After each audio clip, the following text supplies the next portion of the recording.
you know, Dragon Con kind of marks the end of summer, right? It's like when you leave and go to the con reminds you that it's summer the whole time, and then you come back home and you see autumn setting in. So you know, and then as Ned Stark always said, winter is coming. So 2024 has only a couple of months left. Is there anything that you guys are looking forward to? Movies, video games, TV shows, like through the rest of the year? I'll be honest. I'm looking forward to 2025. Well, we did find out that Creature Commandos is coming on December 5th, and that is going to be the official first entry into James Gunn's DC universe. Yeah. Yeah, I'm looking forward to that. There's actually been quite a bit of animated stuff that we've gotten this year. Yeah. We got the second half of Invincible season 2 earlier this year. Tremendous. We've gotten the Cape Crusader. We've gotten Suicide Squad Isekai. I haven't watched that yet. Yeah. That's coming. We promise. We promise. Like the Dragons. It might take 6 seasons, but it's coming. And I feel like there's been like a handful of other new animated shit that came out this year. I think you forgot a major one. Probably I feel like I did. The majorist one. X-Men 97. Oh, yeah. X-Men 97. Oh, yeah. Of course, yeah. There's that thing. Yeah. I mean, I already knew, like, I'm wearing a shirt, X-Men shirt, so I figured that it was obvious that that was mentioned. Is that what it was? Got it. Yeah.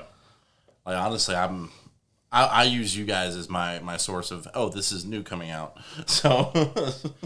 Yeah, you do that with everything. That's a fair point. I really do that. You said doo-doo.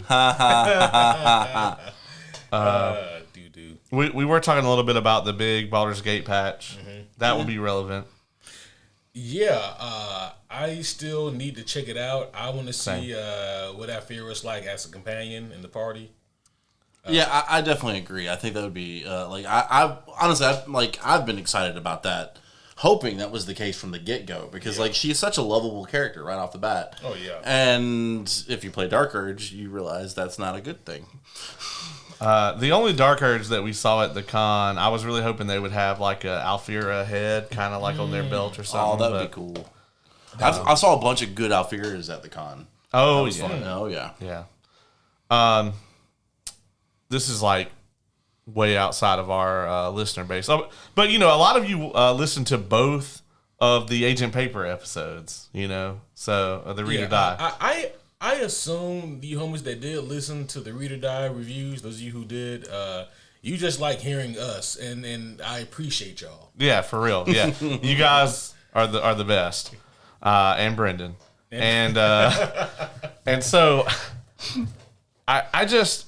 but I got a game coming out on Tuesday that I've been waiting for a long time, which is Satisfactory. It's been in early access for like 6 years. I was like, you've been playing that game for like the past couple years, I feel like. Yeah, no, it's finally getting 1.0. It's finally like coming out on Tuesday, and they're making all these huge changes to it. So. Oh shit.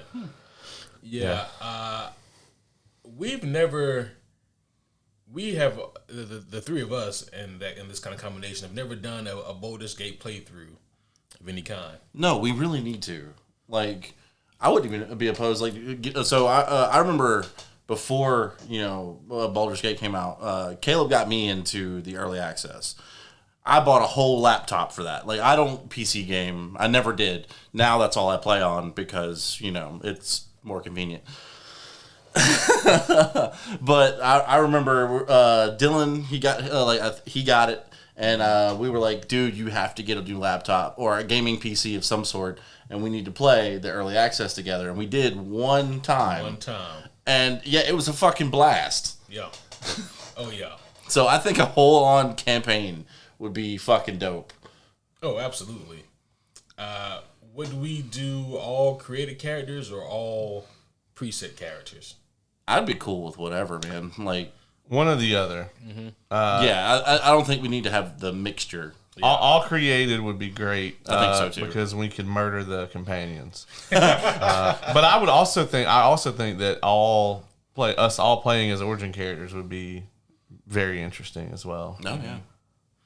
Yeah, that would. Either way, it'd be a lot of fun. Evil or good guys, or just straight chaos. That's what. That always equates to bad. Not necessarily.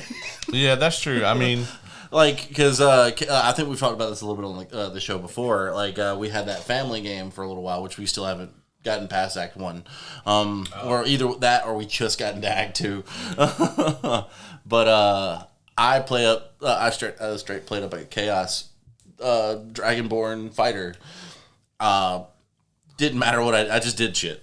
Yeah. and then him and Don ended up doing this whole thing where they like right before we saved, they they would attack me with every spell they have while I'm chasing them around. Hopefully, you mean right after they saved. Yeah. They would save and then be all out war. Like right before we log off is what I meant. Shut down. Yeah. So, but I think we can totally pull that off. I'm actually playing I played a bard in that that was modeled after Chrysala. And, I mean, that character, I wasn't playing them as evil. Like, I staked Astarion, but it was because he bit me, you know? Well, y'all made me kill my boo thing, and I was very upset about that. I mean, that's true, but we needed the robe. No, you didn't need the robe. There's plenty of other dope-ass robes out there. Don needed the robe. Don had to have the fucking robe for killing Karlach, and I'm still salty about it. You hold on to that basically until, damn near Act 3. Yeah, I mean, into Act 2 for sure, you know?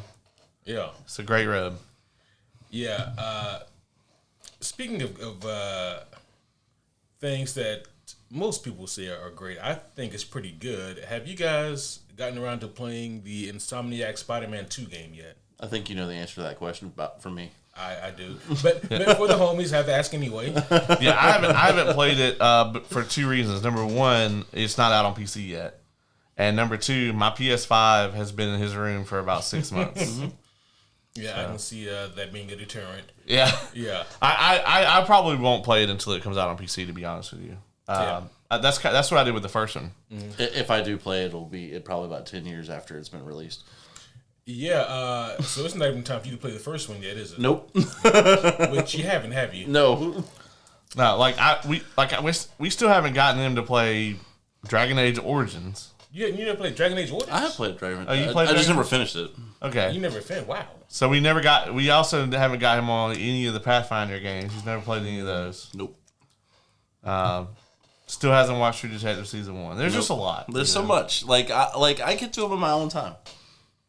The problem is your own time, it exists on the clock that we don't have. Hey, yeah, that's true. Hey, you got me to play Baldur's Gate. I did. And that is a massive feat. It is, yeah. So, and now I'm obsessed with it. And it's in my rotation of games. Now I got to get him to play the 2. To play what? 2. 2? Baldur's Gate 2. Oh. I'll probably never play that. So it's got Thaco in it. So. No. So another thing about me with that is if I start in a game that is more advanced than the previous good games, I can't go back and play. Yeah. I started in Skyrim in the Elder Scrolls series. I tried to go back and play Oblivion. I couldn't do it. My brain did not process it. Well, Oblivion is a markedly worse game than Skyrim. But I'm just saying, it was still a good game that I was interested in playing, but I can't because my brain won't let me. There's almost two camps on this. It's kind of like the Fallout New Vegas thing. There are people of class and sophistication that understand that Morrowind is the best Elder Scrolls, and then there are people that think that Oblivion is better than Skyrim, and then there are the people that think that Skyrim is the best game. The first or the last camp, I'm okay with. Honestly, I'm definitely in the Skyrim is the best game. Well, that's because Skyrim is the best game. It's not a camp, it's just a fact. But that's a fair point. It is. I mean, it's fucking dope. I still need to get on my PC so I can actually play it. Yeah. So I can stop buying it every time I get a new update. You can get it on PC for dirt cheap. I'm sure I can. Mm-hmm. I probably have a copy that I could just send you the code for. That's fair. I have so many unredeemed games in my Humble Bundle. Yeah, I've definitely already bought, like, in my Steam account, I've already bought all the cycle games that I play. Mass Effect, Right. Witcher 3, all the Final Fantasies that I've played over the years. Really quick, most overrated game. Ever? Yeah. Overrated game. All of the Souls games. Oh, that's a good one. Elden Ring. I mean, Elden Ring in general, but because you said most overrated, right? And Elden Ring was like it won Game of the Year in the same year that God of War Ragnarok came out. Yeah, and that's unforgivable. Yeah, I mean, it was. It's a disgrace on gaming that we give that kind of credence to FromSoft games, which are the same shit over and I mean, granted, Elden Ring is like the best version of that, but it's just 3D Flappy Bird with a sword, and I can't unsee that. I mean, and I'm glad that other people can, I guess, but the gameplay of it, I think what it does. I think that those games, I think that they encourage a level of elitism, right? Where you can say, well, this game makes me feel like I'm good at video games. And that's why Souls fans like them. And then if anybody that doesn't like the game, they can just say, well, then it's because you're not good. Get good, scrub. Yeah. It's like people who say that, people who don't like Rick and Morty, like, they just don't understand it, Right. Except for, like, these people are wrong, So my toss in the hat is Kingdom Hearts. Ooh, that's a good one. That is a good one. Yeah. Like, don't get me wrong, I played the first two. I enjoyed if the Dylan second were one. here. Oh, I know. Dylan probably crucified me, but at the same time, like, it's more of like. Okay. The first one is just a, it's just a storyline where you occasionally have to press buttons. Yeah, that's fair. And the second one is the one I played the most. It was actually pretty good. I enjoyed it. Yeah. The storyline was confusing, but from what I understand, that's the entire arc of this game.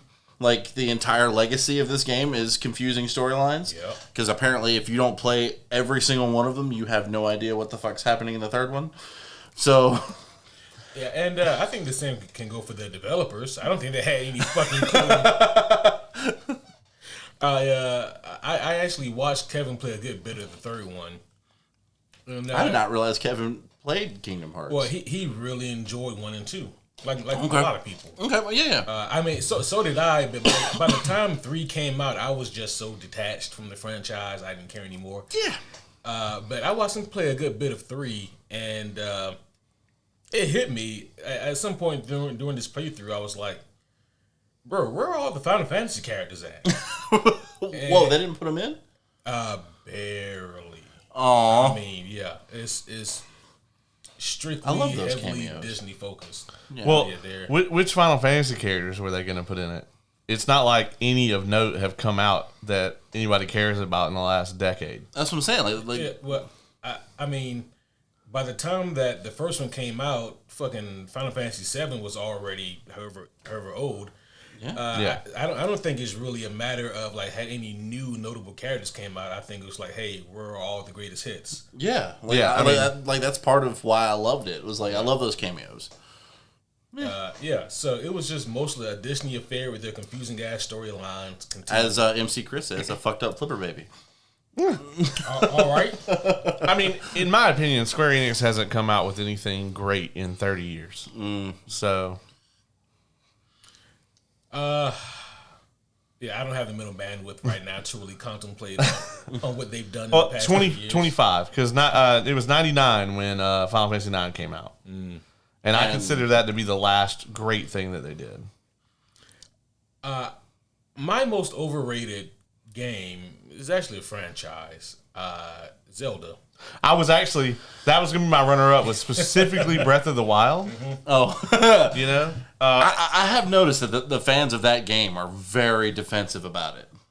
Well, it's like you know how like when the new iPhone comes out and they start talking about the shit that it does, and you're like, I could have swore my 4-year-old phone has always done that.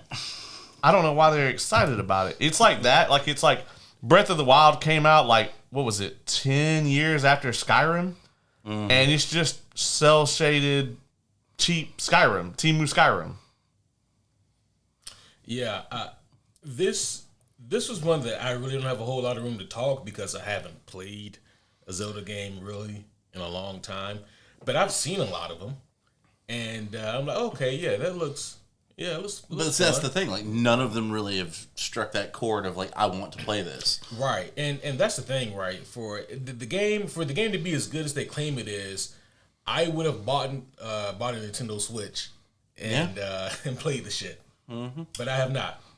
Like, I will give credit to 2 of those games. I'll give credit to Link to the Past, and I'll give credit to Ocarina. Ocarina of Time is still one of my favorite games of all time. Yeah, I will say that. Like, I that's one of those games from my childhood that I will always cherish. But as far as the rest of them goes, I really don't care. Also, I need to understand why is it that damn near every time a new Zelda or a new Mario comes out, they either win Game of the Year or they're like some kind of weird runner-up. And again, maybe it's because I'm not actively playing these games, but I'm looking at them and I'm like, I'm fucking lost right now. Well, what's the new one? Sky Kingdom, Tears of the Kingdom. And unless you're fucking IGN just making an absolute buffoon of yourself, like Tears of the Kingdom didn't even get runner-up in a lot of places. And people were like, oh, yeah, it's going to win Game of the Year, blah, blah, blah. And I'm like, not if you have any fucking sense. Like, this is a game that's coming out on a console that came out in 2017, 2018? Something like that. And the hardware was 3 years old then. So you're essentially looking at a game that's coming out on a 10-year-old system. So the technical limitations are going to be immense. But like that doesn't mean that like you can have a game that's great that's not like in 4K graphics and all this other stuff. But when your game hasn't evolved since Ocarina, and like you still don't have the basic production value of a modern game like voice acting, get the fuck out of here. Like, you can't even put that in the category for Game of the Year. Well, there have been people who have been campaigning for the Elden Ring DLC to be Game of the Year. Oh, my God. Yeah. I don't know what like, not even the whole game, just the DLC? Well, because the game came out a couple years ago now. Yeah, but... Yeah, no. Mm-hmm. Make him a separate category for DLC. Yeah, give him that. Best expansion. Yeah. Yeah. Sure. Yeah, sure, whatever. Yeah, that's fine. Yeah, I don't know. I mean, if that's the case, can we give Baldur's Gate Patch 7 the Game of the Year? I mean, even though none of us. See, I wish we lived in a world where Baldur's Gate 3 came out the same year as Elden Ring. Right? Oh God, I would have loved to see the look of those people's faces. Wow, you have been hanging around us too long. Speaking of Baldur's Gate, should we get into it? I think we should. Yeah. Oh man. Yeah. I think some proper introductions are in order before we get started. Proper introductions are in order. So, homies, one and all, welcome back to a very special recovery episode of the Superhero Homies podcast. My name is Quentin, and today I'm joined here by one of the nearest, closest, bestest pals that a guy could ask for. The homie Oz has returned. Yo, what's going on, guys? Second time using the video. So That's right. Still getting used to that. And hopefully you'll like this one more than the new Crow movie. Oh, we're not going to talk about that one. I really don't want to. Nope. And, of course, I have with me my very illustrious, passionate co-host, the homie Caleb. What up? I have returned again. I wasn't even gone for 24 hours. And I love how he changed the fit up, but still kept it the fit. Well, I got to keep the drip going. That's true. Yeah. The hose be thirsty. I do love how though, like he kind of stole my wrestling gimmicks look. The whole like. Well, it's kind of funny, right? Like we kind of swapped. Like I started wearing this kind of shit, and you started wearing cargo shorts and graphic tees. That's true. So we kind of just swapped. Damn. I mean, it is true though. Yep. Yeah. Here we are. Well, Yeah, I don't know where you got the trucker hat. You can get that from me. That's from Kevin. Trucker hat. I inherited his old man energy. I was telling him about all the stuff I be bitching about on here, and he was just like, "Hell yeah, man, give me 5." Yeah. But yeah, I mean, this is the recovery edition. I don't know about you guys, but I still feel tired. Man, you know what? When I got home from Dragon Con and slept in my own bed, Oh yeah. I slept like a goddamn rock. Yes, yes. Well, you guys were sleeping on that pull out, so I bet it was double. It was so bad. And I don't know about ours, but I'm not accustomed to pulling out. Right. Never pull out. Yeah. I don't like it. Oh man, like Defeats the purpose if you think about it.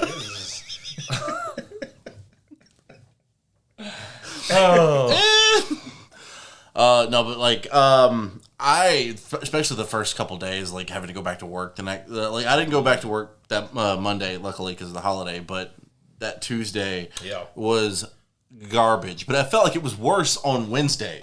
Yeah. Like I don't know why. The second day back to work was atrocious. But by Thursday I was actually feeling okay. I think it's because like that Monday, I like slept in my own bed, took a shower. At home, it's like I'm good. I actually went out. Thanks for clarifying for that. Like we do. Yeah, I didn't shower the whole time. Yeah, you gotta keep that. I'm sure there's some people who really didn't. No, I smelt a few people who didn't. I smelt them. Yeah. Sometimes you just gotta keep that Dragon Con stank. Maybe like they just bottle it up as a fragrance. Like Chanel. So next year in the vendor hall, this is the 2024 Dragon Con stank. Yeah. Yeah, man. It was like Monday. I felt like I had some energy, and I like got out of the house and did some things, and that was a mistake. then I slept for like 20 hours, not consistently, but I like just stayed in the bed for like 20 hours, and then by Wednesday I was in the take me back mode, and I like wanted to go back to the con, and that's always the hardest thing because like by then everybody's like back home, all the Dragon Con groups, everybody's posting all their photos from the con and. Like, you just can't keep it off your feed, and you're just like, right. It's the take me back phase of the recovery. Mm. Yeah. So for me, I got home, and when I got home that Sunday night, because it was like midnight or so. Yeah. I got home, and then, I did the whole unpacking thing, and then threw some clothes in the wash already, and, took a shower. And I was doing all these things because I literally could not go to sleep till a certain time because when I left the apartment, I turned the AC off. And so when I got home, it was muggy as fucking here. That AC said 87 degrees in here, and and it felt every bit of it. Oh, I bet. And so I had to wait, like a couple hours or so for like the apartment to regulate. The omnis had done swell up. And right. That would have been awful. Oh no. But yeah, man. That Monday, I ain't do jack shit. I'm gonna keep it real. Yeah, I didn't hear from you at all. Oh yeah, no one did. Yeah, I could have been dead. Yeah, but by the time Tuesday came around, thankfully I was good again. So. Yeah, because you had a terrible day at work that day. Oh, I did. Because we actually, we went to go see Romulus on Wednesday. Mm-hmm. But on that Tuesday, I'd been like, hey, man, you want to go see Romulus? And I was like, the only showing is at 9:30. He was like, man, I don't know if I'm going to be off work. I was like, maybe he didn't see that I said 9:30. Maybe he thought I said 6:30. I was like, At 9:30, he was like, "Yeah, dog, this don't." Yeah, I was like, "All right, man, I'll hit you tomorrow." Yeah. And luckily on Wednesday we were able to go see it. Yeah. See, I'm also training somebody at work too, and so like my Tuesday and Wednesday specifically were just not. This dude is doing great, but like I'm just like I don't have the mental spoons to be teaching people. Just let me do my job and go home. I don't like training people when I'm good. You know, That's fair, right? Exactly. Right. So yeah, I mean, we're here today to talk about everything Dragon Con. If you guys have been listening to any of the podcasts that we've been doing, we have, we've been kind of hinting at this. We've been talking about leading up to it. If you listen to you got to be on Patreon to have listened to the Romulus already, right? Yeah. So if you already listened to that, then you know that this is the mothership right here. We're gonna bring you all the Dragon Con information. One of the cool things that happened this year is it almost kind of reminded me of SDCC because, like, a couple of panels we went to, we would go to the panel, and then about an hour later, I would look on comicbook.com, and they would have an article about the panel we had just left. Holy shit. And it was like, oh, yeah, such and such reveals at Dragon Con. Yeah, this is actually one such article right here from the Star Wars panel we went to, while appearing at Dragon Con. So, yeah, kind of crazy. I'm actually pretty sad that I missed that, but I was dead that day. You were. It was dope, though. Yeah. Yeah, the panel was dope, not you being dead. Either way. Oh, okay. Yeah, I'll take either. I gotta say, this was your first Dragon Con ever. Yep. Lost that cherry. I know you've been hearing us, and when I say us, I mean like 70% me. Yeah, that's true. 30% everyone else talk about it for like a decade. Oh yeah, like unfortunately, up until this point, something would come up every year that we couldn't go, and I was like, well, this year's fuck it, we're prioritizing the hell out of it. It's gonna happen, and we did it. Yeah. So what'd you think? What was your overall kind of thoughts on it? At first, it was wonder, then it was awe, and then oh god, then overwhelmed, then holy shit, that was fun. That's accurate. Yeah, it is. Yeah. There's almost like I can't imagine going to Dragon Con without having a Caleb. Dude, like I will like massive props to you, dog. Like without you, I think I would have probably left the first day. Oh, like I would have it was rough. It's so many people and having to navigate, around and trying to figure out. Oh well, this panel starts at 2, so I guess I'll get there at 1:50. No. My predictions this year were very good. Like, they were. Yes. As far as when to be where, I would have liked to have been in the Hobbit line maybe another 45 minutes early. Yeah. But just logistically, we did very well on everything else. I'm learning the AI, the algorithm in here for Dragon Con is updating every year. It's almost perfect. I will say, like, I didn't really think about this at the time, but it's like, I have, like, the crew that I run with, and we are all kind of on, like, a very tight schedule for the whole time. Mm-hmm. And it's just like, people just kind of jump on and off of that, but, yeah, I got to kind of wonder, like, it's been so long for me that I don't remember. I think I just kind of, the first year, I wandered around aimlessly and saw what I saw. But it's just like... That would have been me this year without you, bro. Like, for real. But I think Kevin kind of put it the best. He's like, yeah, man, I just, like, pay my money and then follow you around Atlanta. And I see dope shit. So... Yeah, and it's like, I think this is my 4th. Yeah. You guys are to the point where I don't worry about you. Yeah, like we can actually wander off and find shit. And get there in a timely manner. But it took 4 years to get there. Yeah, I'd be like, I'm going to go do this. You guys be like, all right, I'm going to go do that. I'm like, cool. Yeah. I will say I was almost attached to you at the hip for most of it. Yeah, there was that one panel that I like dropped you off at it. You would have never found that Heroes panel. I would have not. No. It was bullshit. There's a reason I don't go to shit at that hotel. Because like we get to the Heroes panel and we were running very short on time. And we get there and it's like the line to get in is nowhere near the room where the actual thing is. Yeah, it was rough. And due to the traffic management that they have to do at Dragon Con, 75,000 people there this year. Yeah. You know, they kind of have to do that in a lot of circumstances to keep those hotels from, you know, feeling packed all the time. Mm. And even then, some areas at certain times do. Yeah, I mean, it was a lot. So speaking of line management and stuff like that, like the guy at the Baldur's Gate 3 panel, he was all over it. He was on top of that shit hardcore, and I appreciated every bit of it. They being whatever nebulous force is over certain things probably informed the guy, hey, look, this panel is gonna be really fucking big. Or maybe they were like, we need to put our best guy on it. Or both. Or both, yeah.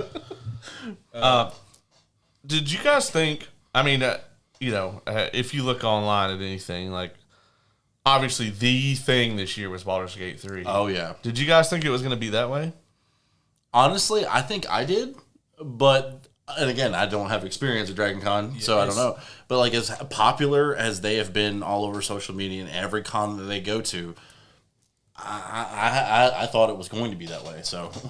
On one hand, it's hard to... it's hard to guess, right? Because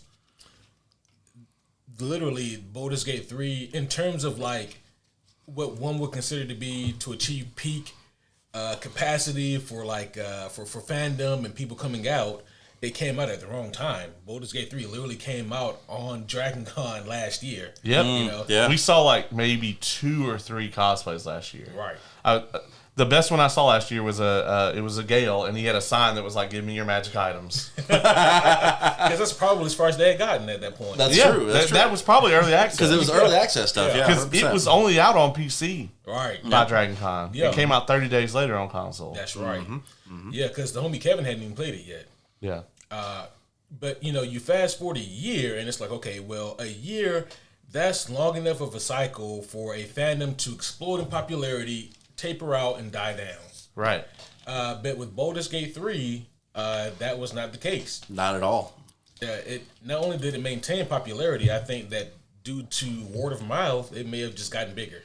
Oh, dude, like honestly, still highlight of the con for me was actually getting the picture with the Baldur's Gate 3 cast. It was you, me, Kay, and Jazz, and we, Theo Solomon. Yep. It was Will. Devora, I can't remember her last name. Devora Wild. Yep. Which is Lae'zel. Jennifer English, Shadowheart. And Neil Newbin. Neil Newbin, yeah, of course, Astarion. And the squirrel. Oh, yeah, we can't forget about the squirrel. But she was actually more known for her behind the... she's the animation coordinator. Yeah, there we go. And she's Jennifer's girlfriend? Yeah, and they were so adorable. Oh, my fucking God. Like, I was just like... So we can talk about this. So we're going into the shoot, and it's interesting because, like, mine and yours, like, our favorite characters weren't there. No. You're a Carlac person. Which I actually got her signature and a picture with her at MomoCon that year. So I was already satisfied, so I wasn't, I was hyped for this picture, but I wasn't as like, oh my God, I'm meeting Carlac, And I'm very much into the old characters. Like Jaheira is probably my favorite, and then Minx. Even if Matt Mercer. Oh my God, I would have fucking died. Yeah, yeah. If Matt Mercer ever comes to Dragon Con, he'll know about it before I do. Like he'll be like, "Hey, dog. So I'm with your crew at Dragon Con this year. We're gonna go to everything Matt Mercer is doing." Yep. I'll be like, "Okay." Everything. So so they weren't there, and we had Kay and Jazz with us, and Jazz is very much a Lae'zel person, and Kay's very much an Astarion person. So we walk in to the shoot, and you kind of see them all there, and it's really funny when you look at the reactions to the picture posted. it's one of two things. Either you don't know who these people are at all because they're voice actors. Or you do know who they are, and you're like, that's the coolest fucking thing ever. Yeah. And I grab Kay, and I walk up to Neil Newman, and I'm like, she wants to be next to you. And I do the same thing with Jazz to Devora. And Neil's like, okay. And he's like, can I touch you? And Kay can't speak by this point. She just nods. And so he grabs her up, you know, and I don't know where to stand at because, like, this, I'll run with this party, sure, you know, whatever. But this is actually my Dark Urge party that's in the room right now, minus Will. And so Shadowheart just kind of grabs me, and she's like, "You're right here," and I was like, "Yes, ma'am." And I didn't know where to stand either, but like immediately, I'm over here next to Devora and Jazz, and I was like, nobody's standing next to Will. So he kneels down because he's tall as shit.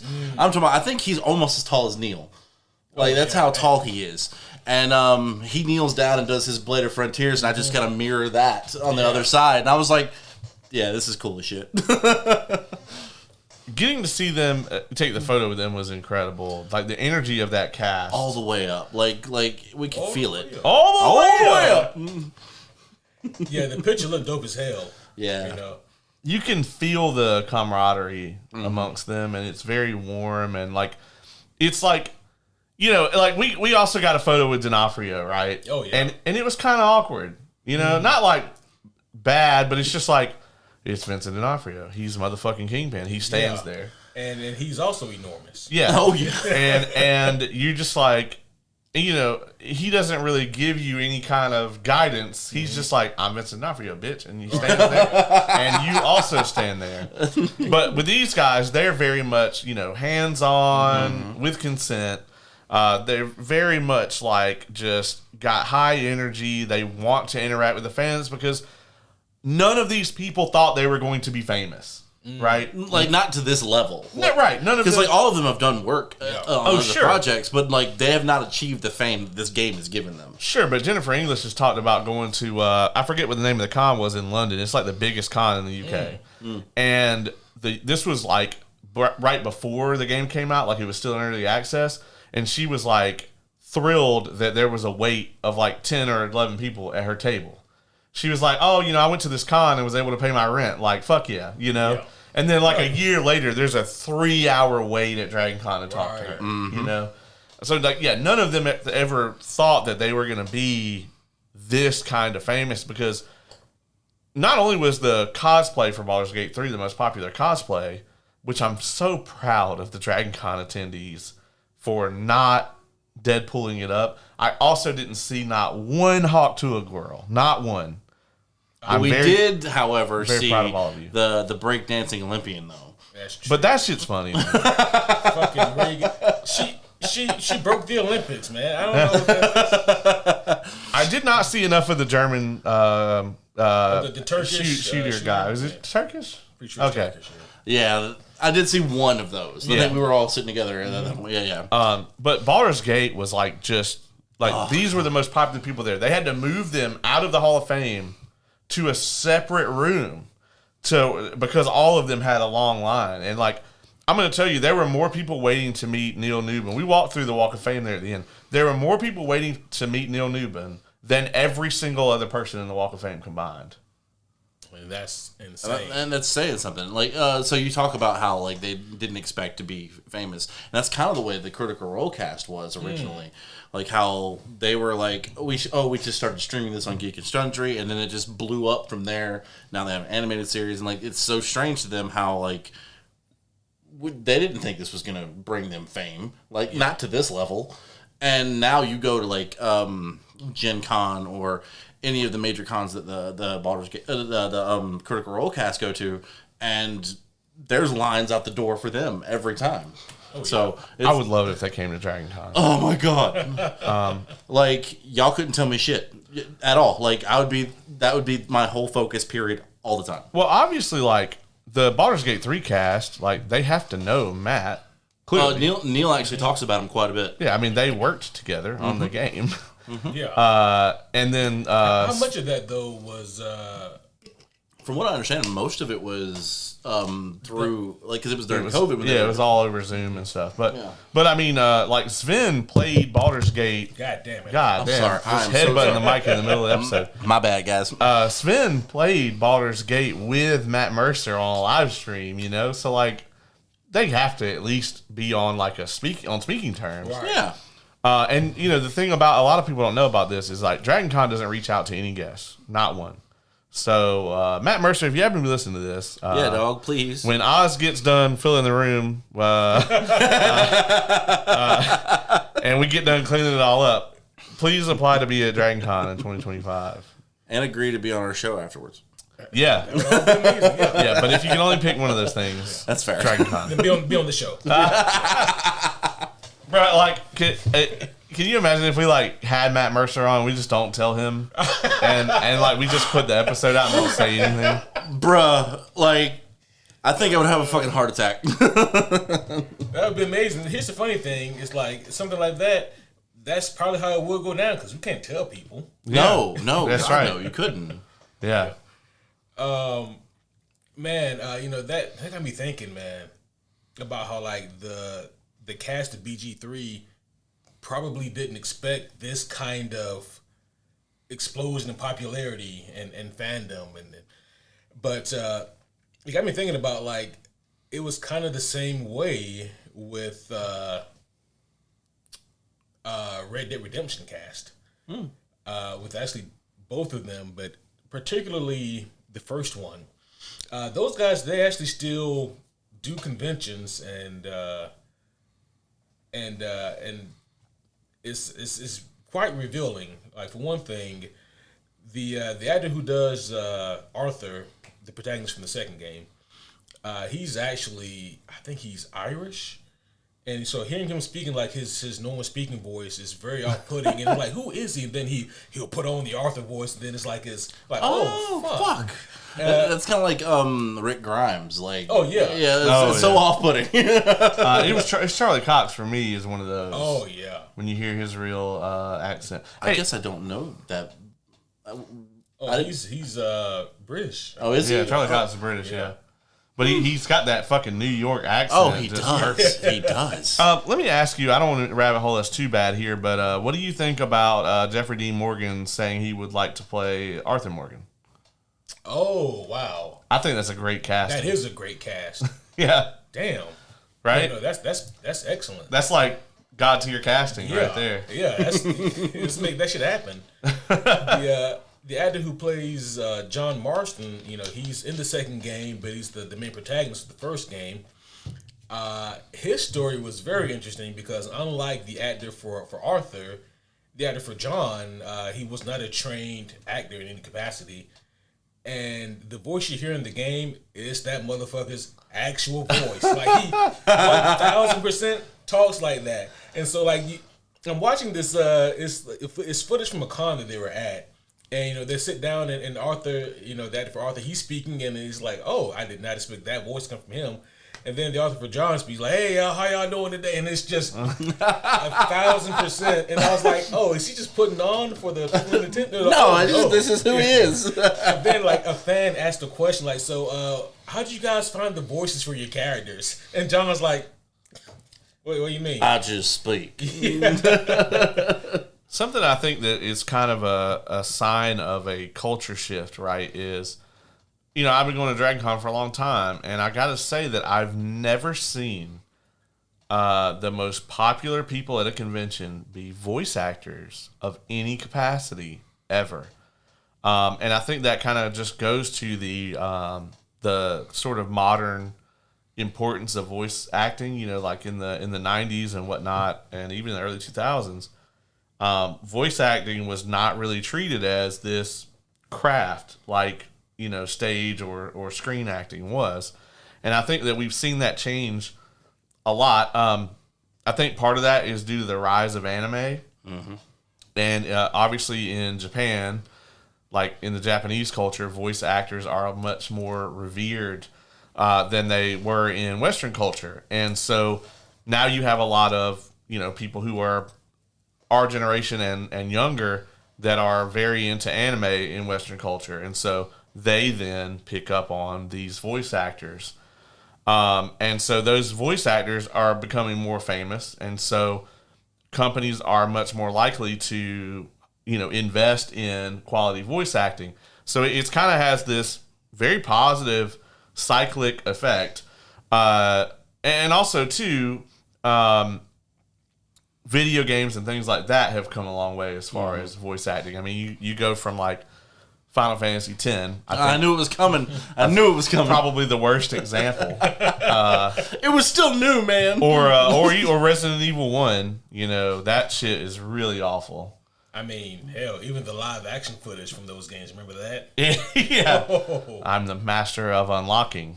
And then, you compare that to something like Baldur's Gate 3 where they have these just fantastic voice actors. So I got to say, that is the first time that I've ever seen something like that. When I saw the lineup and I saw that, like, Jared Padalecki was going to be there, that, Elijah Wood and Billy Boyd and Dominic Monaghan were going to be there. And don't get me wrong, all of them had a huge following. Like, I think the most popular panel at the entire con, as far as I could see, for like how many people wanted to get in, was the D&D Live with Commander Shepard as the fucking DM for the Baldur's Gate. And I didn't even realize that was a thing.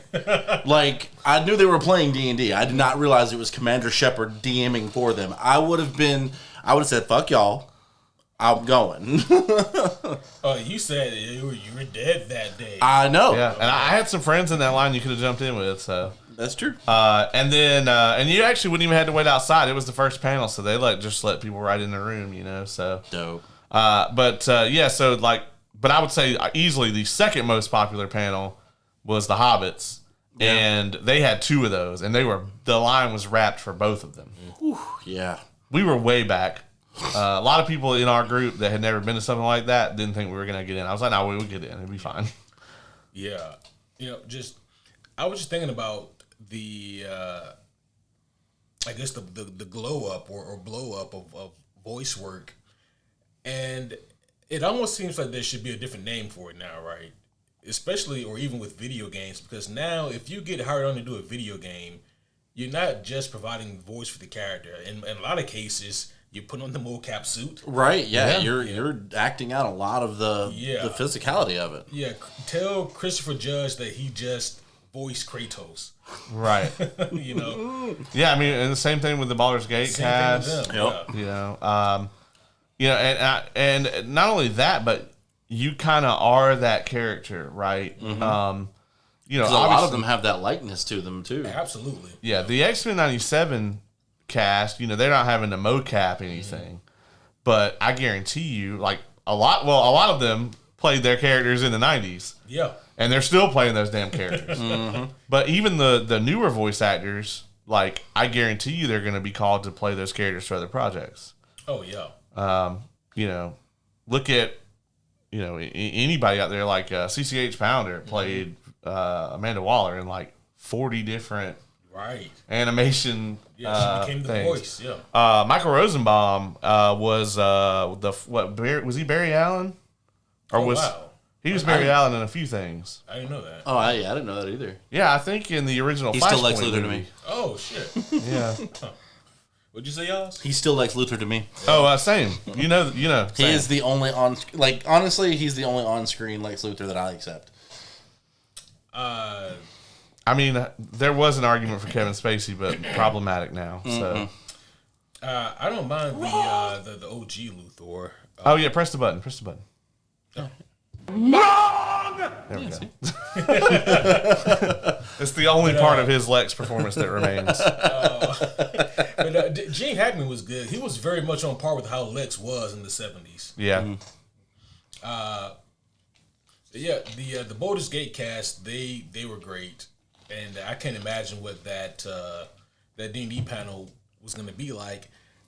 Kevin and I, we were going to go, but man, there were just too many things, and so we had to really kind of manage what we wanted to do. So we decided to do just the general Baldur's Gate 3 panel, I guess the day before. Yeah.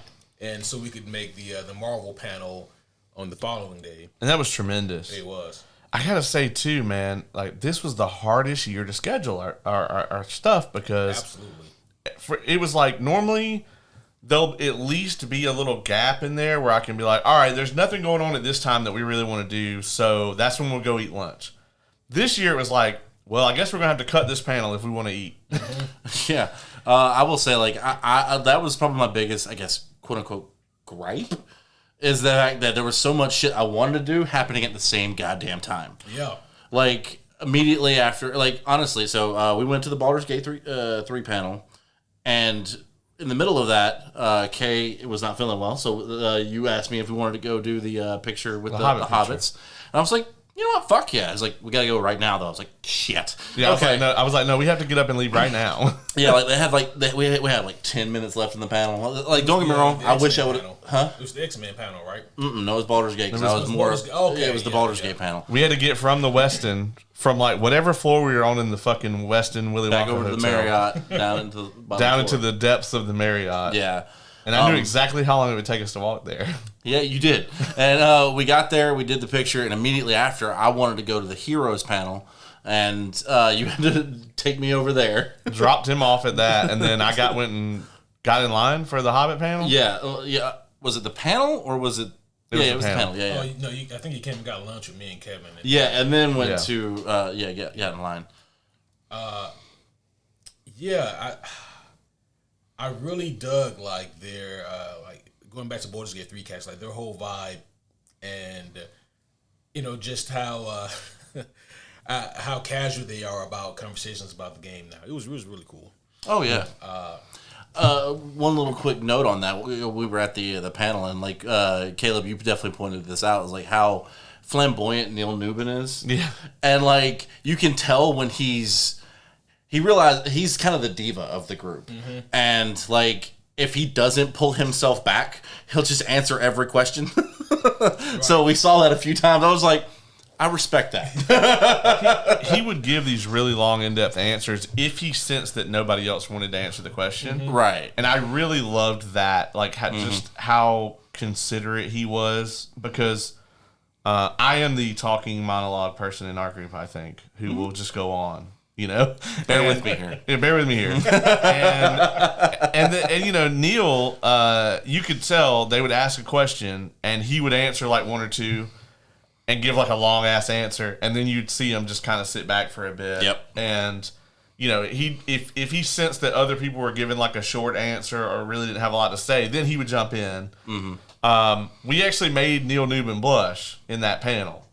And I think that's the only time I've ever seen that happen. I feel like that's a difficult thing to do. I think so too. Yeah. Oh yeah. It was your question, wasn't it? It wasn't my question. My question was that they asked my question in the '97 panel. Oh, that's right. I was the one blushing because when they actually asked it, I was like, "Oh shit, right. This is happening right now." This shit was funny as hell because the moderator was like, "And we have a question from Stormbless," and I leaned over to Kevin. Was like, "That sounds like Caleb's name." Yeah, and I was like, right here. I was like, "That is Caleb." Yeah. And I'm in the Dunkings suit, so I'm very easy to spot. Oh yeah, very much so. So yeah, the question that he was asked, that Neil was asked, was. The whole cast was asked this. They said, kind of, what is your favorite like romance scene in the game?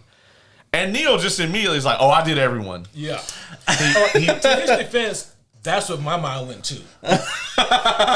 Yeah. No, I could tell because my brain guessed based on the person who asked the question that they literally meant, "What's your favorite romance scene?" Just a guess, an educated wish. Right. Educated wish. And Neil's like, "Oh, I did everyone. Anyone that the game would let me do, I did them." Next person. And then Jennifer's like, "Well, I really..." This is some terrible Jennifer English. "I really loved the Lae'zel sunrise scene over Baldur's Gate." And like halfway through her answer, Neil is over there like, "Oh no!" And he even does the face. Yeah, he grabs his face. And it turned. His cheeks turned redder than this vitamin water. Oh. And he's like, "I'm so sorry. He's like, I misunderstood the question." And he just, you can tell he's just blubbering at this point. Like he's just trying to talk as fast as he can to get over the embarrassment of being like, "I fucked everybody." Yeah. There was a remarkable amount of like, because like I know there's that, especially that large part of the Baldur's Gate 3 culture that is, this is basically a video game dating sim. But there was a remarkable lot of questions about what they would rather like who they would want to sleep with and what scenes were good for them at that panel. A lot of the questions were really good this year, and I don't know if I think that. Because last year we were in the writer's strike and everything had to be like sly as fuck. Yeah. Last year was rough because there was a lot of good guests, but they technically weren't allowed to talk about the projects they were working on. Unless you're Paul Bettany, you don't give a fuck. Yeah, Paul Bettany didn't give a fuck. Didn't give a fuck. He was like, so on WandaVision. Yeah. Where was that moderator? Yeah, I think that moderator might not be there. Because I don't remember seeing him come back. No, it was a girl. Oh, it was a girl. Yeah. Well, she's probably one of Paul Bettany's like side chicks. 'Cause she was flirting with him the whole time. She was like making it very obvious that she would love some Paul Bettany dick if he wants to sling some.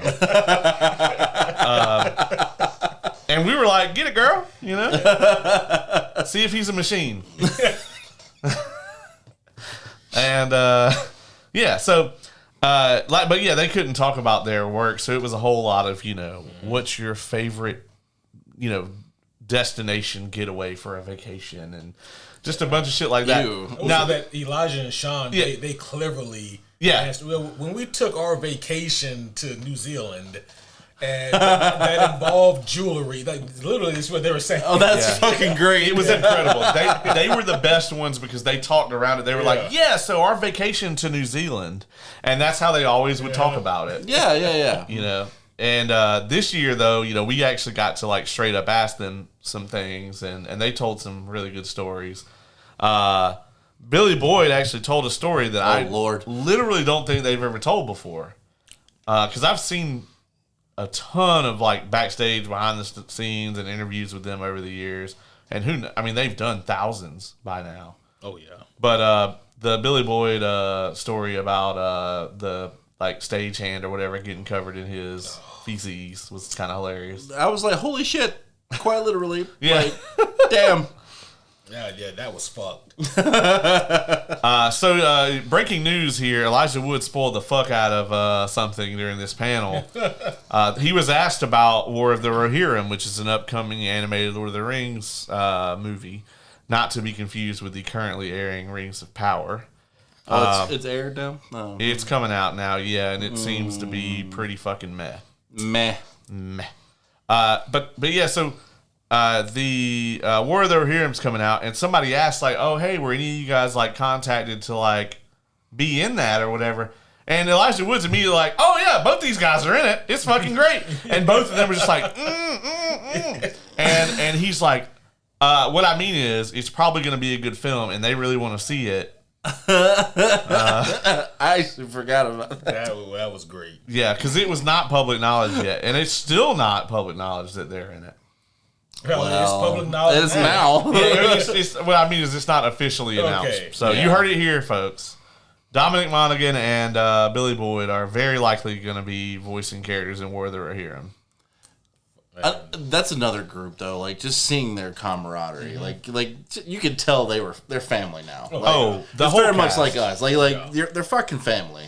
That whole cast for sure. Because when you're here, you're family. Oh no. Oh god. Especially the 4 hobbits. Yeah. And I would say even more specifically, like Sean Astin and Elijah Wood together is so special. But because they filmed the most scenes together. But anytime any members of those casts interact with each other, it is tremendous. You never see Viggo Mortensen at anything. I'm assuming he doesn't like to do cons and shit. Not to say that the other guys aren't. They definitely are. But Viggo, he really seems like an actor's actor. Yep. Yeah, he's very much that, regal, like, I am an actor, Yeah. Yeah, like when they called him to be in The Hobbit, and they were like, would you be interested in reprising your role to be in The Hobbit? And he's like, Aragorn's not in The Hobbit. And then just hangs up. Like, fucking love that shit. Oh, did he really do that? Yeah, that's a real story. Oh, my God. Yeah. Yeah, that's like a real story. Like, he straight up was like, I would have hated it even more if that was the case. Like, if they actually did get him to come back. Oh, God, no. They got Legolas. I mean, they already put a bunch of shit in there that wasn't in there. So. That's true. But... speaking of just how busy this year's Dragon Con was, this is how busy it was, homies. Like, there was a Wolverine 50-year anniversary panel that had the likes of Jason Aaron and Larry Hama and like a bunch of other heavy hitter Marvel comic writers and people who worked on the character over the years. And I couldn't make it. Yeah. And, it's like any other year at You'd have been all over that. Absolutely. But it just goes to show just how crazy Dragon Con has become. So, to speak more on the craziness of Dragon Con, I remember like in the Baldur's Gate 3 panel, they were talking about how I think it was them talking about how it's like the Burning Man of conventions. Jennifer English. Yeah, Jennifer English said that. Yeah, I was like, oh God, this is the first one I came to? What the fuck?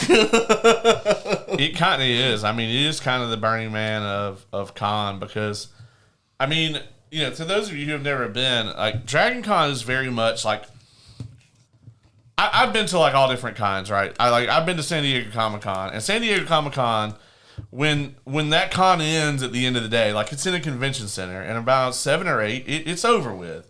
There's some things going on, but for the most part, everyone leaves and they go out into San Diego. Now, San Diego is popping during the con, but for Dragon Con, that doesn't really happen. Like the people who don't want to be part of the party con just go back to their rooms.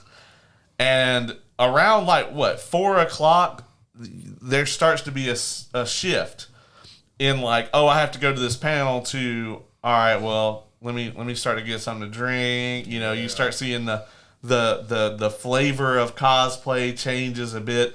And by 9 p.m., if you're still there at 9, you're in the party. Yeah. Yes. And it goes all night, folks. I mean, there's panels at Dragon Con at 2 o'clock in the morning. The con doesn't sleep.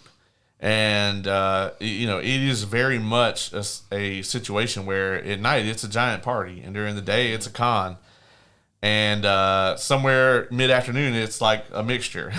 Yeah. It was very evident Sunday morning, though. Oh my God. By Sunday morning, the people who were partying at night were fucking dead. Yeah, that shit was crazy. I remember we were in line for Star Wars, and I had to go pee, so I went and just ducked off to go to the restroom, and it was like I was in fucking The Walking Dead. Like where are the people? It was like if you walked into that Marriott like right now, Yeah. Right? Yeah, nothing going on at the Marriott. That's Right. what it was like. There's like 4 or 5 employees slinking around, a couple of citizens. It was the quietest it had ever been since I've been there. Yeah. I never have seen the lull on Sunday morning. Normally it's slow, but like this was like 9:30 or something, and like everyone was still just really slow to get out. I mean, I like me. Oh, yeah. That was the day. I was like, I can't. Like, I contemplated not even coming out. Oh man. But I was like, you know what? The other half of our party's leaving. I don't want to just stay in this fucking hotel room. Let's go do something. I bet you're glad you came out, though. I did. Yeah. The Vincent D'Onofrio panel was that. What's his name? Mike Coulter. Mike Coulter. I mean, it was the Vincent D'Onofrio panel. That just happened to be there.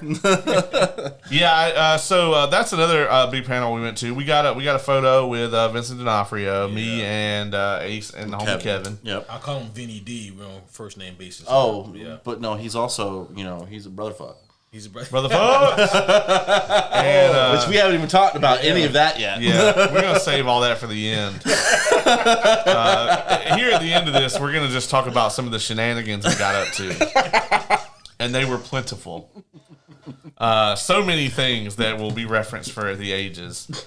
But, so we went to the Vincent D'Onofrio and Mike Coulter panel. And I got to say, I wasn't like head over heels for this panel. A lot of people wanted to talk to Vincent D'Onofrio about his other work. Yeah, like his the Full Metal Jacket and some of his. So I do understand Full Metal Jacket. Like, I mean that was the role that put him on the map. Yeah, I think, right? Yeah, pretty much, yeah. That and probably Men in Black. Yeah, but no one asked anything about Men in Black. No. I don't know how many people recognize him, you know? Yeah. Barely anybody asked anything about Jurassic World.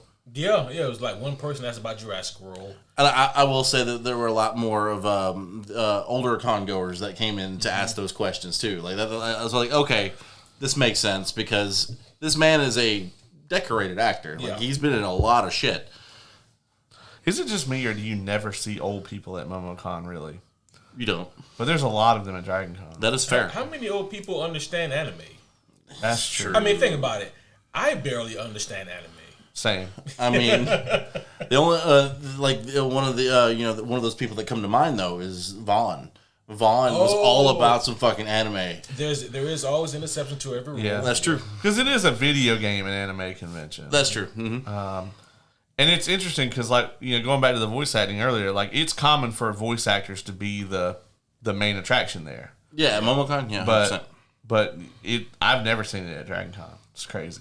But D'Onofrio got asked a lot of stuff. Mike Coulter was just kind of there hanging out. I kind of felt bad for him a little bit. Like, no one really asked him anything. Like, there's like 2 questions, maybe. Yeah, he had like 2 or 3 questions, and I was like, "Where's all the Luke Cage stuff?" I want to hear more about his work on Luke Cage, and like, it was just weird how people were asking like these fucking obscure questions to D'Onofrio, and I'm like, it was very obscure. Like, I mean, he did go into like a almost 30-minute story about how he got the job on Full Metal Jacket, though. That was cool, though. I mean, I actually enjoyed that, but like at the same time, I'm over here like, that's not why this panel's here, though. Yeah, I was like, I want to hear some Marvel shit that I can take back and tell the homies. Right? Yeah. But instead, all I can tell you guys is about how he met Stanley Kubrick and got the role on Full Metal Jacket. Yeah. Well, I mean, it was very much like when I went to that Heroes panel, because, like, you guys know how obsessed I was over that show for a very long time. And, like, I know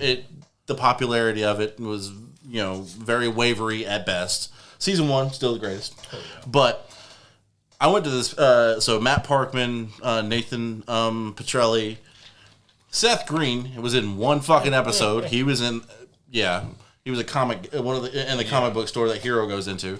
And Isaac Mendez, they were the panel. And while it was cool to see them, it was very underwhelming because they barely talked about the show. Right. That's what the panel says. Heroes reunion, not what are you doing now? Don't get me wrong, I appreciate that, but I wanted to nerd out with some fucking Heroes fans. And I feel like the role of the moderator in part is part of keeping the panel on course is to kind of make sure that they're delivering what the fucking what the panel's called. Yeah. So it's like if there's a bunch of people asking questions that are non-hero related at a Heroes panel, it should be up to the moderator to be like, so let me ask you this, and then kind of get things back.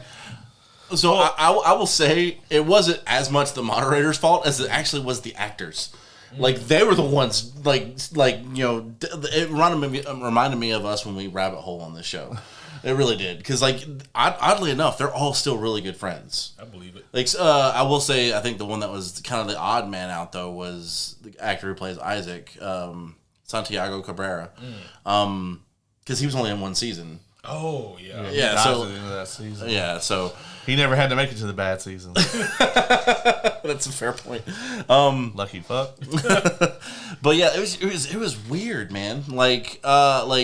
And also Nathan has not really aged well, in my opinion. Oh, really? He's definitely showing a lot of wear and tear. Same haircut though. Pastar. Yeah, he's kind of like the Rock and Roll Express. Like, he uses a 10-year-old photo. Yeah, on the poster. He does still have the same haircut though. He does. Yeah. But he now has a really ridiculous mustache. Oh, really? Yeah, it's big on porn stash. Yeah. Maybe he's trying to play live-action Omni-Man. Other than his height, yeah, I can see it. I mean, obviously, if they're going to do a live-action Omni-Man, they should just fucking get Jay Jonah. 100%. Like, if he can be a roided-out Santa Claus, goddammit. Right? Yeah. It was weird. Remember when he got swole for no reason? The picture went viral, man. What the fuck is going on here? It was like around the time that he got cast as Commissioner Gordon, wasn't it? Yeah. And then people were like, "Did y'all tell him he's not playing Batman?" Like, we said you're going to be in a scene with Batman. why, my bad. dang, dog. Why I put on 70 pounds of muscle? That shit was crazy. They're like, now we're gonna have to put a big ass coat on you when you play Gordon. Yeah, I gotta put a heavy ass trench coat on you because you got the biggest arms in the room. What panel was it that they were talking mostly about? Like the first part of it was like them talking about their workout routine. Like it was D'Onofrio, was it D'Onofrio? Yeah, like it was just like yeah. Well, one question they did ask Mike Coulter that was kind of a good one was like, because I never thought about him having to put on size to play Luke Cage. I just always assumed the motherfucker was that big. Me too, yeah. And like just like the difficulty of putting on muscles for a TV show versus a movie. Because with a movie, you put on the weight, and 6 to 8 months you're done filming, and then you go on to your next thing. But with the TV show, he was you gotta have to maintain that shit. Yeah, because you might get a 3 or 4 month break, but you gotta go back and film again. And you gotta be in the same shape, if not better. Yeah, yeah. Mike Coulter was like. It's crazy because his like screen presence is so strong, but he's kind of a shy dude. You know? It was crazy, right? Because he and D'Onofrio seem to be like the same height, which is enormous. Mm-hmm. and it's like, how are you gonna be that big and that timid almost? Right? Yeah. Like I thought D'Onofrio was fucking hilarious. Like, oh god, we'll get to the end, like a little bit later. Oh, the end. That bullshit was funny, but like it was weird, like just to like hear him talk the way he does, like because it is reserved. Like you can see it from D'Onofrio and Coulter. Mm-hmm. So it was like, that is so strange. Like they demand so much presence on screen. Oh, yeah. But then they're talking to people in a con, and they're just kind of like, what did D'Onofrio? Did he tell the kid to fuck off? He said something. No. So I can't even. Do you remember the question? Yeah. So the question is, they asked him. They said your character in Full Metal Jacket, Kingpin, and it was another character. Jurassic World, right? No, it was another like a kind of more obscure character. Okay. And they were like, if the three of them hung out in a room, what do you think they would talk about? And to set it up for you guys, so like we're at the end of the panel. We actually were over. Yeah, like that. Like I think it was D'Onofrio. Yeah, the moderator's trying to wrap it up, and D'Onofrio was like, "No, we're gonna listen to this one kid." Mike Coulter. Oh, it was Coulter. Yeah, he was like, "This guy's been standing here for a long time. Right. What's your question?" And it's funny because like then he didn't even have a question for Mike Coulter. Right. And he's like, so for Vincent D'Onofrio. And by this time, I'm like rolling my eyes. So I'm like, this is the goddamn Vincent D'Onofrio, like, Days of Our Lives panel. Yeah. And, he asked him the question. And D'Onofrio, after this kid has, like, he's been standing there the whole time. He now thinks that, like, he's lost his chance to ask this question that he thinks is clever. He gets called back up by Mike Coulter, which I'm not sure if he knew who Mike Coulter was. That's a fair point. And he's like, ask your question. He asked the question, and I shit you not, Vincent D'Onofrio is just like, I'll be honest, I couldn't give a single fuck.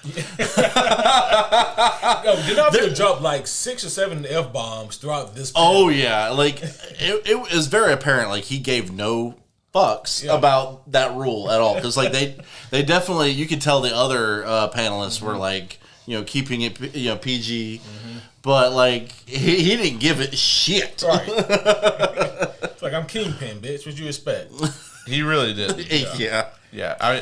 It was something, man. To see that answer. But my favorite part of that, when he said, I could really give a fuck, was when Kevin and you lost your shit when he said it. Yeah, when he says this, so like me and Kevin, I think Brendan was sitting in between us. Yeah, it was I think you, Kevin, Brendan, me, you. Mm-hmm. No, I thought Brendan was sitting between me and Kevin. Yeah, Brendan might have been sitting next to you. I don't remember. Yeah, no, I think it was me, Brendan, Kevin, and then you. Or was I don't think it really fucking matters. Either way, yeah. But so what happens is when he says this shit to this kid, me and Kevin just lose it. Like, you're in an auditorium setting. You got to sit there and be a good little quiet kid and listen to the panel, And, and like, we cannot contain ourselves. Like, you lose it, but what really sets it off is Brendan.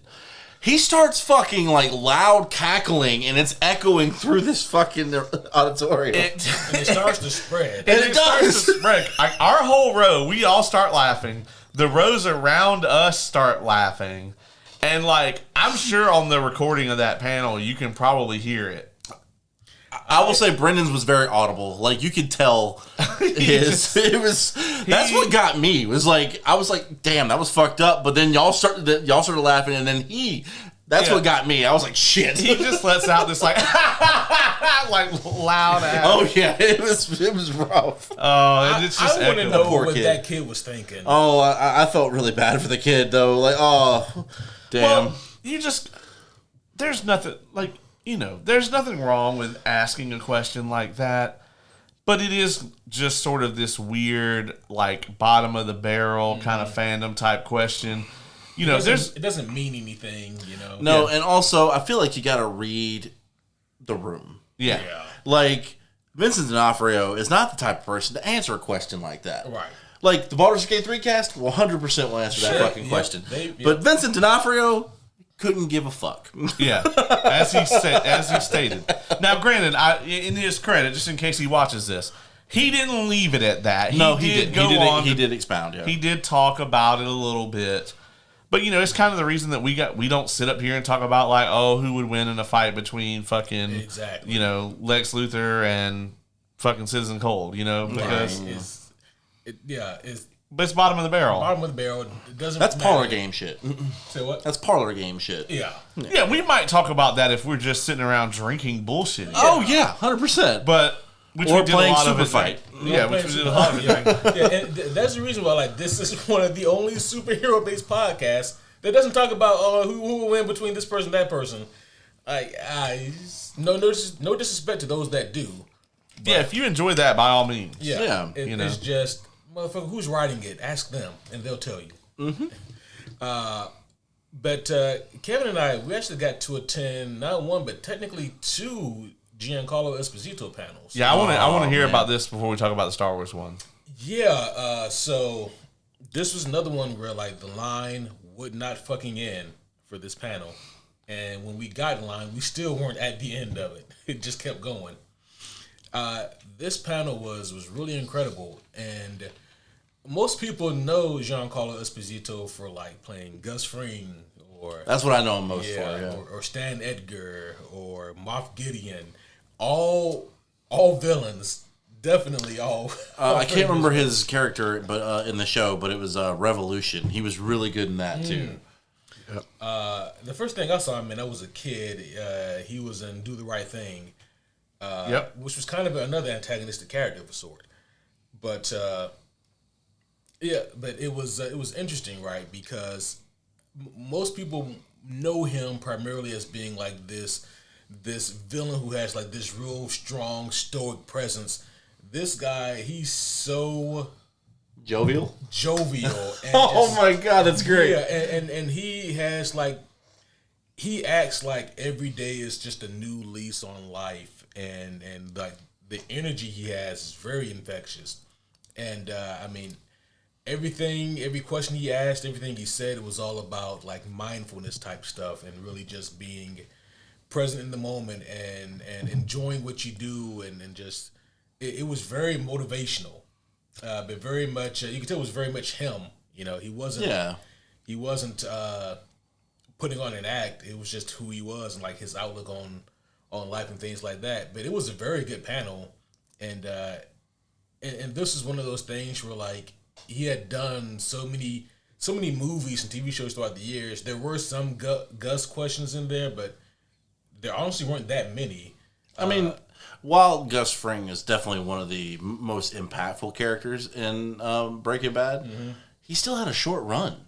Like, it was still you're right, but that goes to show how impactful that role was. Exactly. No, it's still, I think, my favorite role he's ever been in. Still to this day. I mean, he came back and played it for, I think, 3 seasons of Better Call Saul. 3 seasons of Better Call Saul. Oh, dope. I still need to watch that. And that was also incredible, his performance there as well. Because it was Gus before he becomes on Yeah. his way up. To, Yeah. Like that. Oh god, that's good. I've never been able to get into that show, but I should try it again. What, Better Call Saul? Yeah, Same. The first half of the series is different from the second half, but man, like I really enjoyed both halves of it. I think, But it's definitely like, a shot. I'm definitely one of those people. Like, I'm very much a Breaking Bad was one of the most perfect stories ever told because they had a start, middle, and finish. They had a vision for the show, and they completed it. They didn't drag it out, and that's part of the reason why I think I'm not into the Better Call Saul or El Camino. I thought El Camino was a great. I'm not saying it's not a good movie, but I still didn't need it. I think the story needs El Camino. I didn't. Like, I felt...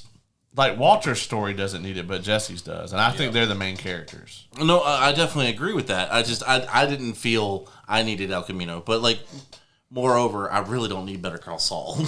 I just want a sequel to Breaking Bad where Skylar gets remarried and the same shit happens to her. God damn.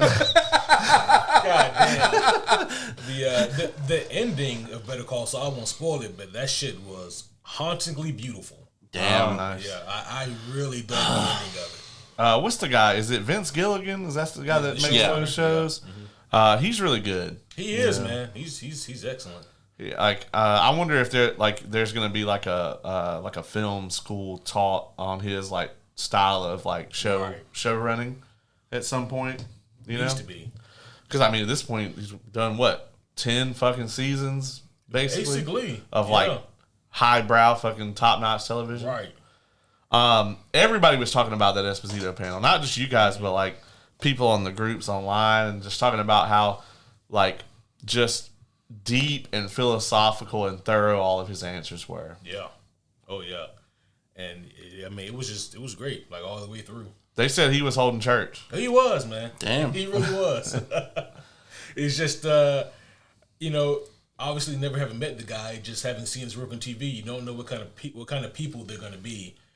Right, like I think Willem Dafoe even kind of had that same. I haven't seen anything like a whole lot from him, but it was more of like how he was talking about like how he gets typecast as psychopaths. But if you've seen him in most of his fucking interviews, like he's so fucking chill. And that just makes me think he's a psychopath even more. Yeah, But not. I could never like meet Willem Dafoe because all I'd be thinking about the whole time. Oh no. Please. Is his confusingly large penis. He would just stop. He'd just stop me. He'd be like, "Yeah." So when I was working with Sam Raimi on Spider-Man, you want to see it? I just go into the mic. Yes. Could you just ease the tension in the room, Just a little bit. and just bring it out, please? Let's talk about the elephant trunk in the room. I can tell what's on your mind. And now it's going to be on your shoulder. Yeah. Oh, apparently there was a cosplayer. I don't remember the character's name from The Boys season 2. Oh, no, love sausage? Yeah, there was somebody who actually did it, and when they were waiting in line for one of the panels, like they had it like strewed across the ground. I was like, no. Love Sausage is a great cosplay. What does love sausage look like erect? Does he just pass out? Bro, I don't. I don't need to know this information. You know that you know when they go to visit Jabba's palace and they knock on the door and that little eye comes out of the wall? It's like that, just way longer. Damn it. yeah, it makes that noise. Speaking of Giancarlo Esposito, though, to divert from Willem Dafoe's large penis, which I to be fair, I brought us here. You did. We attended another panel with him at it, and this is one of the ones that made the fucking news. So the Star Wars panel we went to was Manny Jacinto, who played the Stranger / Kamir in The Acolyte, which had just been fucking canceled, sadly enough. Ming Na Wen, if you don't know who that is, She's great. I don't know what the fuck you're doing with yourself, but she was the original Mulan. She's Chun-Li in the Street Fighter movie. Just one? Just one. Street Fighter the movie, the game. Was she in that? I guess her likeness was. Yeah, her likeness was in the game. I remember seeing it on the awesome trailer at the beginning of the VHS. Yeah, she's the cavalry. I wish I could say that in the MCU, but she's the cavalry in Agents of S.H.I.E.L.D. Right. And then she's also Fennec Shand in the Star Wars universe. She was great. The panel also had Giancarlo Esposito, and it also had Natasha Liu Bordizzo, who is Australian. I didn't know that. Yeah, me either. This also had, like, I think the best moderator of the con. I'm trying to remember that. It was the very flamboyant dude. Oh, that's right. Yeah, he was great. Yeah, he was hilarious. Because when they actually got to Esposito, somebody asked him a Breaking Bad question, and the moderator cut the guy off. The moderator was like, "You were in Breaking Bad?" Yeah. And everyone just died. But there was a lot of great takeaways from this panel. Manny Jacinto was hilarious. Every time they asked him about something, he would just be like, "I want to fight whoever," because they asked him like what they would want to do, like something they want their character to do they haven't done yet, and he's like, just right off the rip, he's like, "I want to fight Hayden Christensen." And again, to the moderator's credit, he was like, he didn't say he wanted to fight Anakin. He said he wanted to fight Hayden. And I was like, either way, you losing. yeah, I was like, I hope you know, Hayden Christensen knows how to lightsaber fight. Dog. He does. He's gonna fuck you up. And then later on, somebody asked him a question. He's like, "I want to fight Darth Maul." And it's like, damn, dog. And again, Ray Park would kick your ass too. Yeah, but Ray Park can't make it on set, so That's true. I mean, honestly, if they're not going to renew the Acolyte and they're not going to do anything with his character, which I think would be tragic because his character is fucking tremendous. One of the best dark side users that I think we've ever seen in live action. But yeah, they should just let him play Darth Maul if they're just not going to do anything with him, you know? Because the motherfucker's really good, you know? But I want to talk about Natasha because, number one, she accidentally told us that they are filming. She accidentally spoiled a lot of shit, which is why this made it on comicbook.com, because Ahsoka Season 2 was not confirmed by Disney. They're kind of trying to act like now that it was. You know, they're like, Really? they're like, oh yeah, you know, she was talking about her film. No, Ahsoka Season 2 was not confirmed. Oh shit! I figured they would have done that like after the. Yeah, never mind. So she basically straight up spoiled that and spoiled the fact that she's in the Mandalorian and Grogu movie, because she was like, well, you know, we've been filming and everything and took a break and all so I could come down here. And then she's like, oh, well, we're not going to start production on Season 2 until after Mandalorian and Grogu is over. And we're like, somebody was like, so are you confirming that you're in that movie? And she's like, no. And somebody else actually asked if she was going to share the screen with Bo-Katan, and she like declined to answer that, which that's a yes. That's a fucking yes. Right. And it will be very interesting to see those two characters share the screen together. We haven't really got to see that. That's fair. Yeah, yeah. But the reason that I actually gained a lot of new respect for her coming out of this panel is this one guy comes up, and I'll be honest, I don't know if he was trying to be snarky with this question or not, because this tends to happen a lot with females in nerddom, where Gatekeepers. You'll have this gatekeeping asshole, usually incel dude who wants to ask this super complex question to see if they know what they're talking about. I didn't get that from him, to be honest, but I don't know either way. Yeah. He did ask a very in-depth question, though. Sure. And there was a hush over the room as it happened, because I think a lot of people thought, is this that? Mm. And he wanted to ask about her character, Sabine, and kind of her losses from the end of Rebels and her family dying in the Night of 1,000 Tears, and kind of how we might see that manifest more in Season 2 of Ahsoka.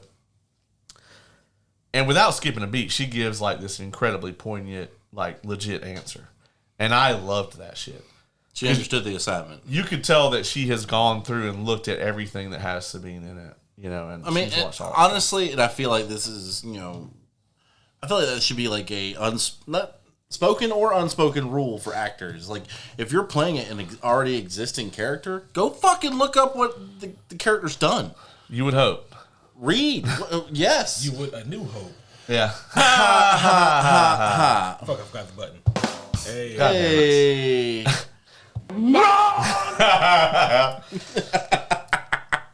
It's interesting, right? Like, Fuck you, Oz. that, like, Marvel will straight up be like, no, don't look at any of that shit. That shit is crazy, right?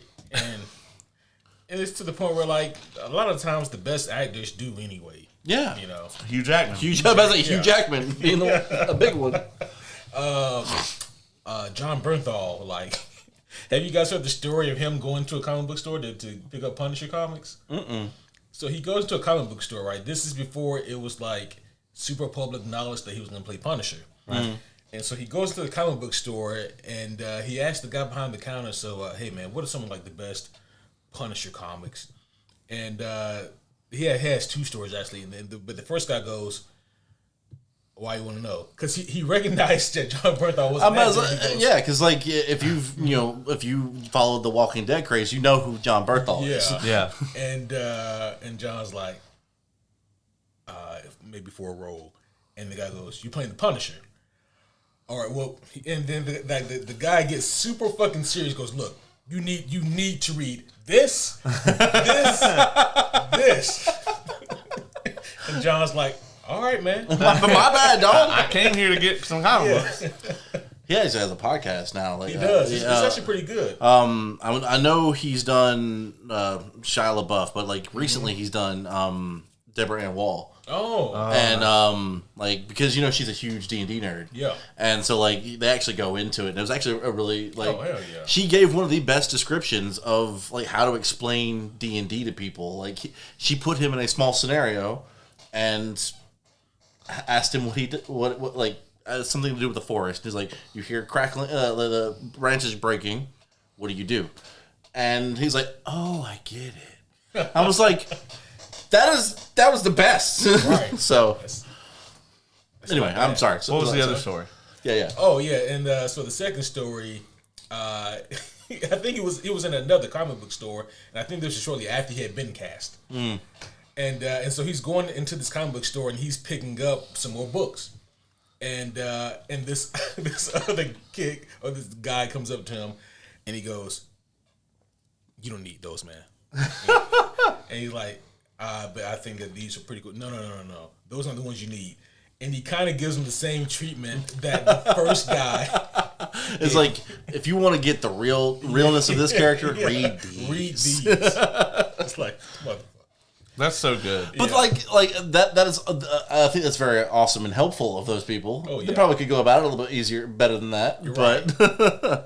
Also, John Bernthal doesn't seem like the kind of guy I just want to go up and like forcefully give advice to. Right, bro. So I forget which podcast he was on, but he was telling the story from a humility standpoint about when this life was at its lowest. He wasn't telling the story to brag, but he was talking about this was right before he got Walking Dead. Right. And he was walking his dog, and because his dog he had his dog very well trained. I think he didn't have his dog on a leash, and so but he's walking his dog, I think for like a dog park or something like that. And for whatever reason, he stops to go do something, and he turns around and he sees a guy just petting his dog, playing with his dog, and he's like, all right, man, I didn't give the guy permission to, Right, touch my dog, but, whatever. And, Which, by the way, do that. Right. Ask consent and permission before you just start petting people's pets. Especially a service animal. Don't do that shit. Oh, God, yeah. But I think he was on a phone call or something, but he finishes up his phone call or whatever, and he turns around, and the guy is trying to leave with his dog. And John's like, the fuck are you doing? And so he gets up in the guy's face, hey, man, give me back my fucking dog, blah, blah, blah. And they go back and forth. And this guy's trying to say, no, this is my dog because there's people now looking and whatever. So he's trying to steal John Bernthal's dog. Oh, my God. And things kind of heated. And I don't remember who threw the first blow, but I know who threw the last. Yeah, I would. John, he hit this guy. And the guy is knocked out. And when he falls, he cracks his head on the cement. And John gets taken in to jail. and he was like, "This is probably gonna be it," because like if this guy doesn't make it, then he could be looking at like some serious fucking. Oh time. yeah, like his life would be over then. Yeah, and he was like, man, he said he decided at that point to like really change the way he was living his life. Oh yeah. And shortly thereafter, like a few weeks later, he got Shane on Walking Dead. So he could get all of that aggression and shit out Right. on the screen. It's so funny to see him in King Richard. Oh yeah, Because he plays like a tennis coach, and he's just really kind of meek guy, you know. No, like He wears like the fucking short neon He's got shorts. the mustache. He's got the porn stash. see, I'm all for actors trying different types of roles, but like I can't do meek John Bernthal. He's actually great in that. Is it? That's Oh, a great God. movie. Yeah, I really love that movie. I'd encourage anybody to watch it. It's really good. Well, he had his role in was it Sicario? Yeah, his role in Sicario. That role wasn't supposed to be what it was, but the director liked him so much, was like, well, let's do something more with this. Nice. Yeah, You know? he's really good. He is really good. And also, but still, fuck you, John Bernthal. You're supposed to be at WizardCon in 2016 to sign my goddamn picture, but you weren't there, so it's whatever. I'm not mad about it. I'm just making it known. I feel like there's some salt there, but whatever. John Bernthal, if you are watching or listening to this, he is mad about it. Very much so. He has the photo in there on the hallway, so please come to DragonCon 2025 so that he can get your damn signature and start talking about this. But see, that's the thing. I don't think he will stop. I think once he gets the signature, I think he'll be satisfied. He'll just change the tone of what he. Let's talk about this X-Men panel. X-Men Yeah, we have 27. that was our first panel, like the first one we all went to. They asked my question. They did. Right off the bat, that was dope. Yeah, I really like that. They were great. I'm trying to remember who all we had there. We had Yeah, Sinister. Yep, Sinister. We had Morph. We had, Morph. Morph was great. Professor X. Professor X was also Which great. that was such a surprise to me because while yes I do follow some actors and stuff like that, I did not realize that they recast Professor X with the guy from Walking Dead season 3, I think. Ross Marquand. Yeah, and like that's where I was like, that dude looks familiar. Son of a bitch, that was him. And he actually has been in all kinds of shit. Yeah. He is Red Skull in Infinity War and Endgame. Yeah. So Yeah. and he even did didn't he do it the accent? he did the Xavier. Oh, okay. He And was the Cleveland. Yeah. Oh my god. Don't. I have to forget about that. I did forget about that. Yeah, and you had to bring that shit up. I had forgotten about it. I have to re-begin my unremembering that now. I before could not season forget 2. about it. But the thing is, he did such a good Red Skull that I swore in the Infinity War movie that they got Hugo Weaving back. Yeah, 100%. Like I didn't know they recast him. Yeah. Yeah, I had no idea either. Yeah. Like before that panel. Well, I knew before the panel. But Oh, was like, I didn't when before watching- that panel. Yeah, I knew that it was Ross Marquand by that point. Oh, okay. But So- like in the moment, watching in game, I didn't know. So we had Callisto. Yep. We had Sinister. We had the Professor. We had Morph. There was one more. There was one more. Was there? Yeah. I have a picture. Let's see who can get to it first. Yep. Because I got the panel. Let's see. No, there was only 4. My bad. There was only 4, and then they added Jack. Yeah. Yeah, so. And was there not a Mass Effect panel? No, they're not. There is wasn't. I so would have been weird. there. I would have fucking. So weird, right? Because they had Joker there, they had Yeah. Shepard there, and they had Jack there. They had Jack there. At They the could minimum. have easily That done is that. fucking weird. And Femshep is often there, and I don't know if she was there Yeah, this year. I or don't not. think Jennifer Hale was there. Did they not think that there would still be an audience for that? Because they'd be fucking wrong. Yes, they would be. I wonder if Mark Meir was like talking to the Baldur's Gate cast, just like, so what's it like to be in a good RPG now? Because Well, he was. And at the time, that was a very good RPG. oh yeah, like Mass Effect. it Mass was- Effect 2 is a top 5 of all time for me. So True. yeah. We ain't gonna disrespect. no, I love Mass Effect. I'm just like like they ain't been a good Mass Effect in a long time. I will say that they didn't blow up the way Baldur's Gate 3 did. So, like, honestly, there's not a single game that I can think of that did that. Well, there was expectations, right? Like BioWare was on a streak because BioWare had fucking Baldur's Gate 1 and 2, Icewind Dale, fucking Knights of the Old Republic, fucking Jade Empire. Dragon Age. Dragon Age had come out by then? By the time of Mass Effect 1? Yeah. And that was around the time I actually played Origins. And I remember Mass Effect 1 and being so excited for that. And like I said, they were on a fucking killer streak. And I'm probably even forgetting some. Mm-hmm. I think they made Icewind Dale too. Yeah, I'm trying to think, but I'm pretty sure that they did. And so you had Black Isle, which became part of BioWare, and they're coming out with all these fucking incredible, string of games. And Mass Effect had a lot of expectations, and then it also set new expectations that those future games had to meet. I think with Baldur's Gate, man, I think Larian was relatively unknown. Yeah. I mean, obviously, like you and I were very familiar with Divinity, and a lot of players are familiar with Divinity. But you got to remember, Divinity 1 and 2 were both Kickstarter games. Yeah. Those are crowdfunded games. They were lucky to make it to console.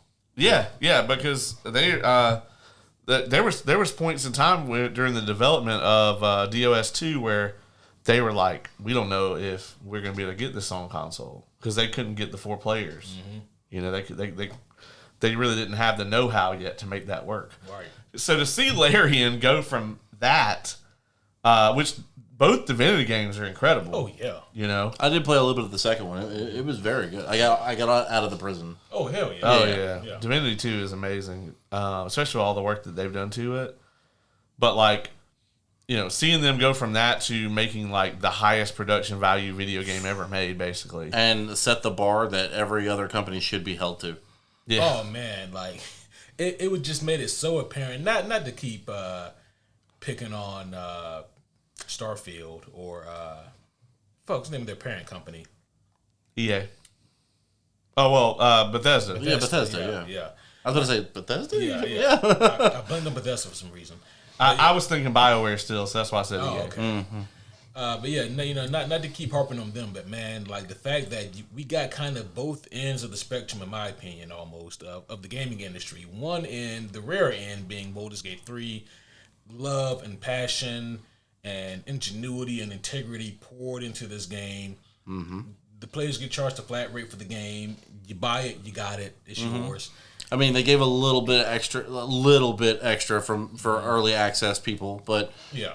Ultimately, when you get the game launched, you're only missing out on a few extra in-game equipment. That's it.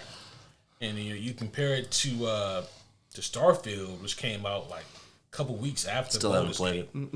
I retried it a few weeks ago. It still didn't hit. I still can't do it. But it's so janky. Yeah. It is, yeah.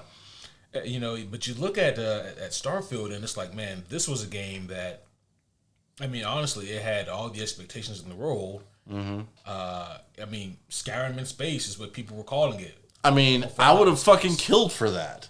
We all would have. If that's all they did, was just like cuttered it. Mm-hmm. I would have been okay with that. Yeah, and just add in like real space travel and it's just Skyrim in space. That would have been really great. I mean, it wouldn't have been this innovative masterpiece that they were promoting it to be. No, but it would have been at least on par with the other games. Right. Instead, we got much. You really need to play Outer Worlds. You really do. Because Outer Worlds is more Skyrim in space than Starfield is. It is, really. And it's funny as fuck. Yeah, it's fucking hilarious. But, like, it was... Obsidian kind of took... Well, okay, so Outer Worlds isn't Skyrim in space. It's Fallout in space. Mm-hmm. Obsidian was like, we're gonna make Fallout in space, basically, and it's the same kind of tone, and it like feels really good. But with Starfield, it's kind of like it just feels like all the worst things from all the Bethesda games, cobbled together.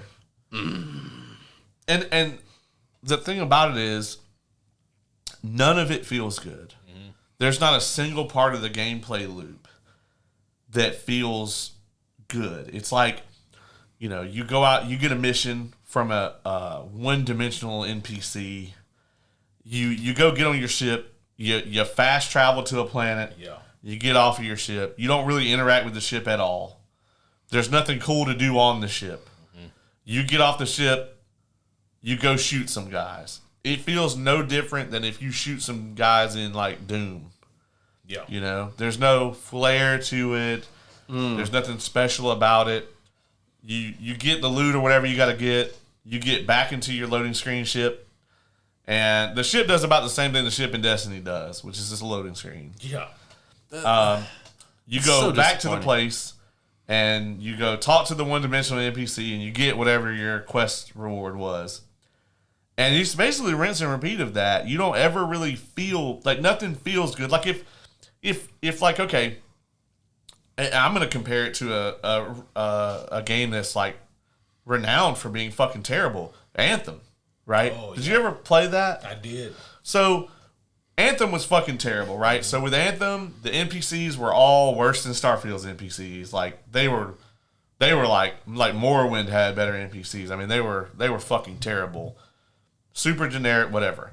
Long ass loading screen. Anytime you needed to go from a mission back to the one single town in the game, the loading screen is just forever. It didn't matter how, like even if you were playing on the best computer imaginable. But when you actually got out into the mission and were just doing the combat, it felt great.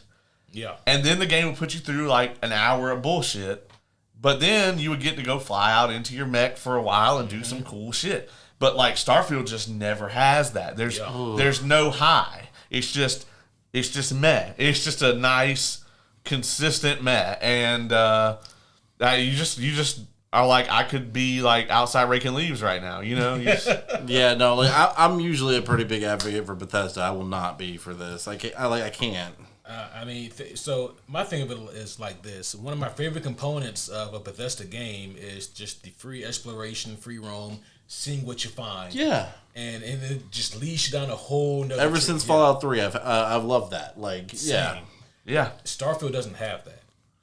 And I don't know how they got that oversight. For some reason, they valued quantity over quality. They put 10,000 procedurally generated planets in the game.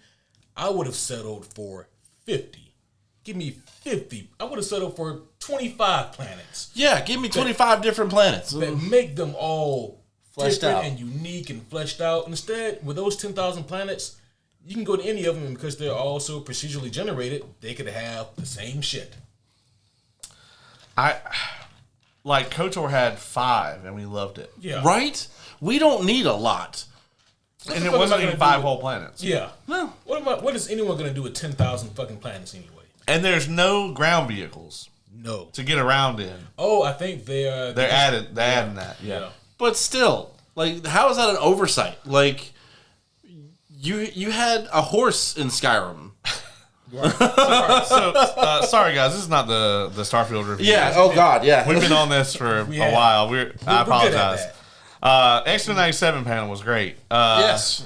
I'm sure they played video games at some point. If you told me that Chris Britton drowns puppies in his spare time, I'd be like, yeah, that tracks. The actor for Sinister, I was like, that motherfucker's perfect. He really is. Yeah. He was very unsettling. Very woo. The thought of him playing Rogue was hilarious. Right. They asked him what other characters he'd want to play, and he was like, maybe Rogue, and the whole place busted out laughing, and I was just like, come on, give us a Hey Sugar. Yeah. I think the moderator even asked that too. Yeah. The question I asked was actually if they were surprised about the amount of fame that the show has gotten. Yeah, that's fair. Even this very podcast, folks, we kind of thought it was going to be meh to worse. And we were so wrong. Yeah. It was incredible. Yeah, the show was great. Yeah, I mean, to the point that, Bo DeMaio, appeared here and, crotch chopped Ace point blank on this table. He did, and I couldn't do anything about it. And, I mean, it was, the show was incredible, and, this panel was really good, and, none of them really, they just thought it was another job, Yeah. Mm-hmm. And you do the thing, and then you go on to the next thing. And no, I mean, this has exploded. Like, they're all going to be playing these roles for a while. Oh, they're 90. Yeah. Till you're 90. He's fucking 90. And honestly, a lot of the voice cast has already been announced for MomoCon as like their like featured guests for this year. Oh shit! Nice. Matt Watterson, who is Magneto, and then That's right. Yeah. the voice actors for both Rogue and Gambit. Gambit, yeah. Nice. Gambit about to have a line. Oh, dog, yeah. He better make a name for himself. You remember it. Holy shit, man! Yeah, and I'm glad it's the actual good Gambit, and not. you gonna stop hating on Channing? He eventually. I'm not. It was great for what it was, but It was intentional. You say that, but either way, like he's just like it's just him parodying Gambit, basically. You know, and as that, I think it's great. But the people who are like Channing Tatum should get a Gambit movie. Fuck them. You don't really want that. Oh, okay. Well, I mean, here's my thing. If they don't make it cool, if they make it cool, I mean, I'm neutral on the potential Channing Tatum. Yeah, I'm same. I'm not going to see that shit. I can't. You are sit through going that. to see it. Oh yeah, I you don't cannot get sit through that shit. You got a job to do. I don't give a fuck. I'm calling in sick. I'll go see what you dog. I appreciate. I that. got you, bro. Yeah. And we're gonna do the whole review and Channing Tatum Gambit voice. Damn right we are. Oh my No, god. the 97 panel was great. I think that JP and Ross Marquardt were probably my favorites on that particular panel. Yeah, just really cool people. Oh yeah. Cool people. Is there anything else that we want to talk about before we just get into our bullshit that has nothing to do with anything? The homies are like, how's that any different from any other? What's so before we do that, what would you guys say your like favorite moment or favorite like single thing was this year? I've kind of already said it, but the energy and the actual getting of the photo with the Baldur's Gate 3 cast, like it was just electric. I know part of it was Kay and Jazz's excitement, but it was very infectious. And honestly, that whole line felt that way. It did. And then once we got in there, and just the camaraderie you could feel from them, how nice they were. They are literally the people you see in these interviews.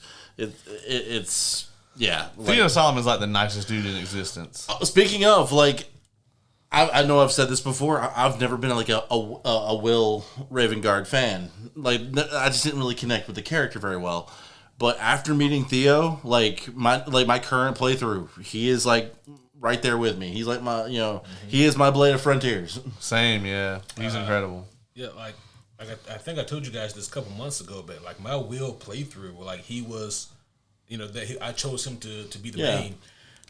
It was incredible because, I mean, you look at it, Will has a very complex story. He does. He does. Like, so you playing as Will, are you going to choose to kill Karlach or not? You know what's going to happen if you do. I mean, if you let her live. Mm-hmm. What about the stuff in Missouri? And then just like the tension of rescuing his dad. Oh God! Like that. Oof. Yeah. And depending on what ending you get, and if you decide to romance Karlach or not, which I did as Will. That option to go back to Avernus with her is fucking poetic. It's poetic as fuck because you got to think like, and I realized this playing as Will, but like because I chose to romance Karlach when I played as him, and it's like with that ending, he can choose to go with Karlach into Avernus.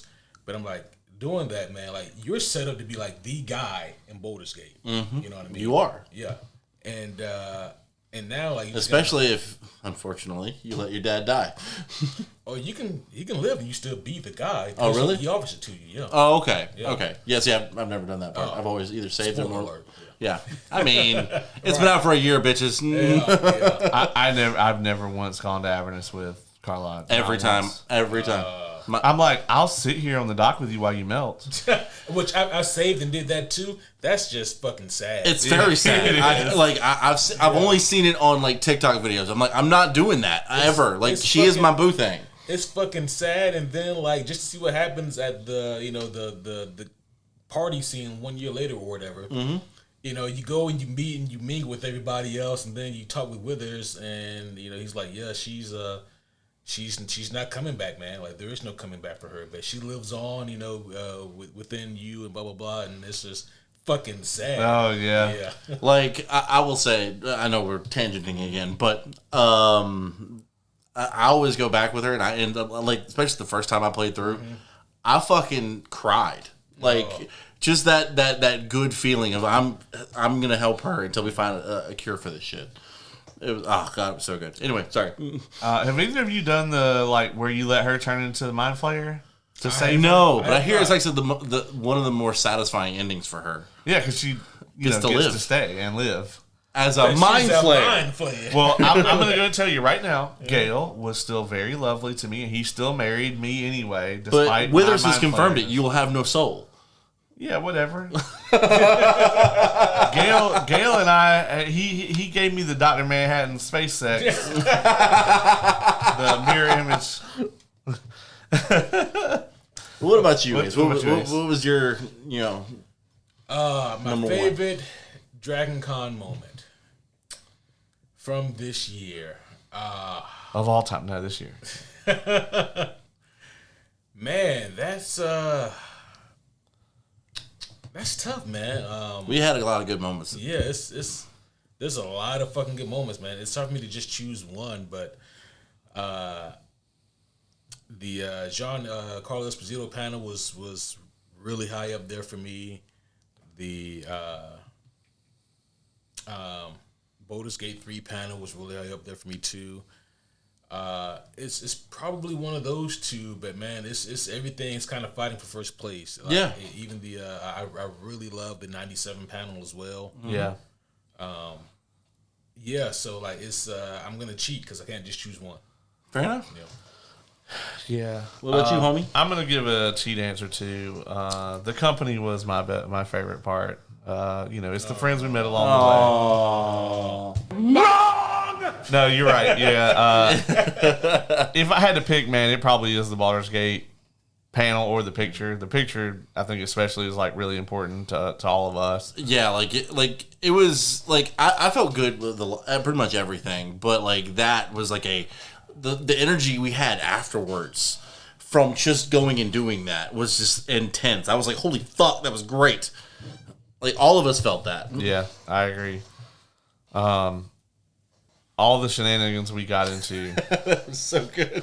Which we'll be getting into soon. Yeah, especially in the Hobbit line when we had the rum bucket. Which I still haven't got a rum bucket.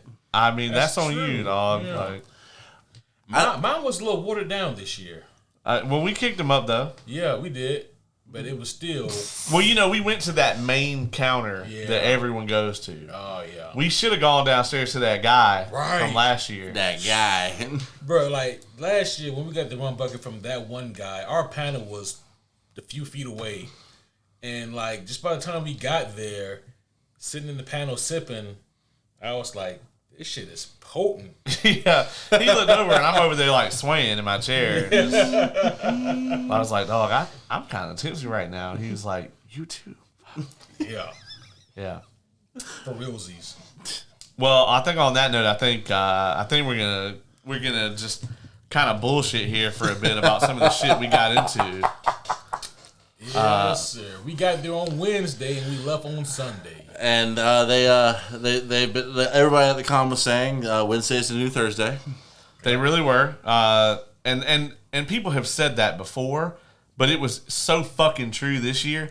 And here's the thing, like the three of us rode up there together. We had a big group though. Yeah. And we get there. 7, 8? And 9 if you count Brendan. Oh, that's right. So the reason why he says that is because he didn't travel with us or stay with us. Right. But he was with us a lot some of the time. Yeah. So we we get there and like everybody's like unpacking and shit, like, oh, nice relaxing night before the calm before the storm, and I'm like, fuck this shit, I'm going to the con, and everyone's like, what? And so we get an Uber and we go down there, and the Marriott was already popping. Yeah. It was, yeah. I took him to the shrine. We got to go see the FedEx John shrine. Oh God. I believe this was also the night that we saw the UPS fuckers. Yes, it was. Right. That was the first night that we were all five together drinking. So this requires a bit of explanation if you are still here and have never gone to Dragon Con before. So Dragon Con is the only convention I've ever been to that has kind of spawned its own culture. And there are certain cults at Dragon Con. For example, I believe the oldest is the cult of the Marriott carpet, which I'm a member of. I own quite a few Marriott carpet items. I'm actually contemplating getting some myself. And as one should. But several years ago, there's a FedEx office that is located on the Sky Bridge between the Hyatt and the Marriott. And there was a cutout of a FedEx employee by the name of John at this location. And the cutout was, of course, some people may use the word vandalized, but I would say decorated. With googly eyes and whatever else. And so eventually, after like a year or two of this, they actually removed the cutout from the hallway, thinking that would stop it. It did not. It made it worse. It instead spawned the cult of FedEx John. And now... He will return one day. He will. Under his googly eye. Under his googly eye. And there's a shrine there now where people leave things in memoriam for FedEx John. And also there are like people who even dress up as like FedEx priests. Yeah. And hand out. We told AC really because he had to he should have wore his work uniform.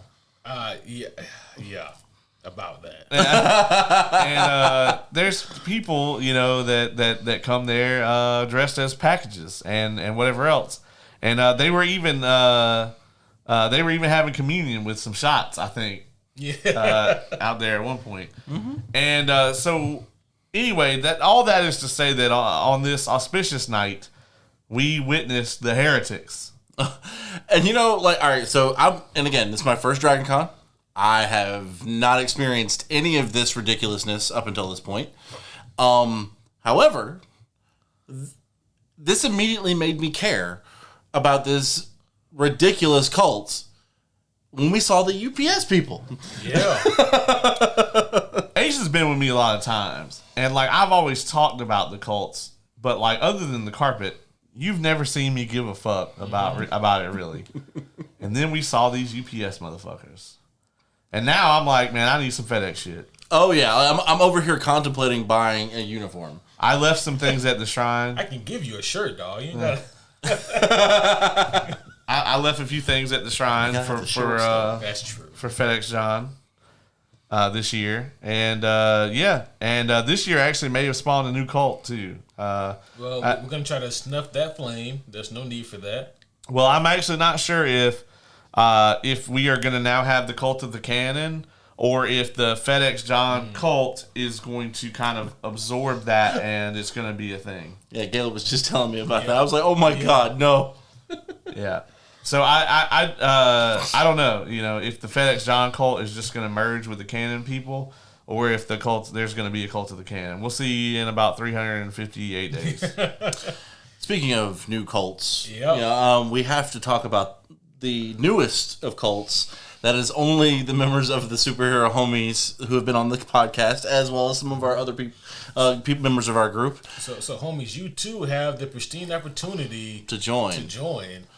It's one of the most illustrious and profound moments that you can ever experience, and we can promise you great moments of bliss and joy, even beyond that you've experienced on this podcast.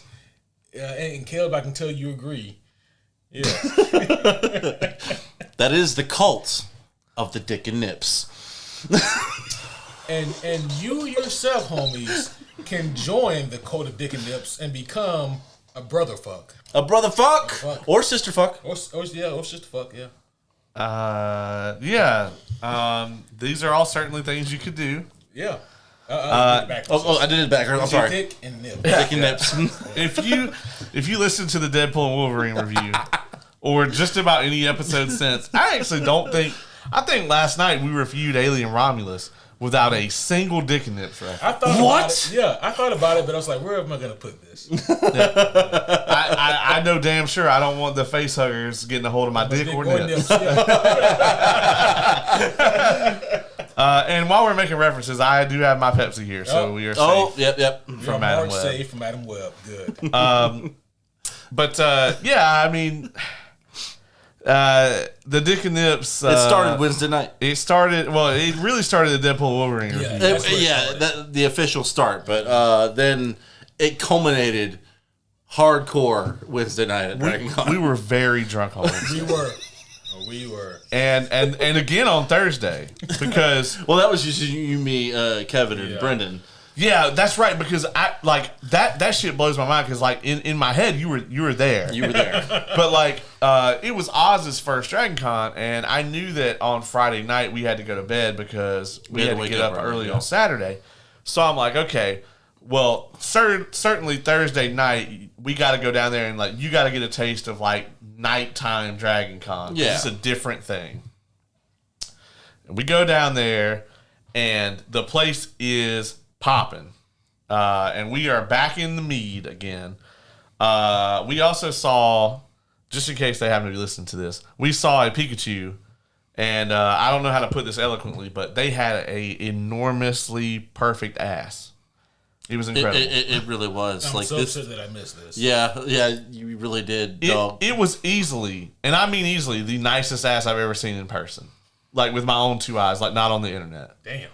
Yeah. It was. It was like we could have set all three of our drinks on it. Damn. And they would have been fine. Yes, sir.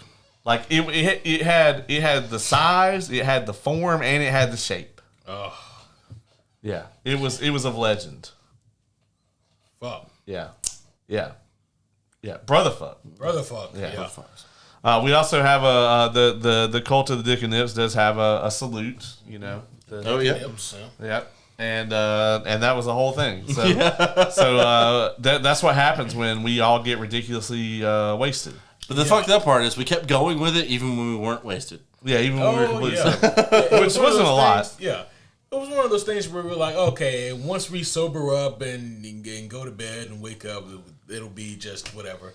No, it was still very much a thing. Yeah, very much a thing.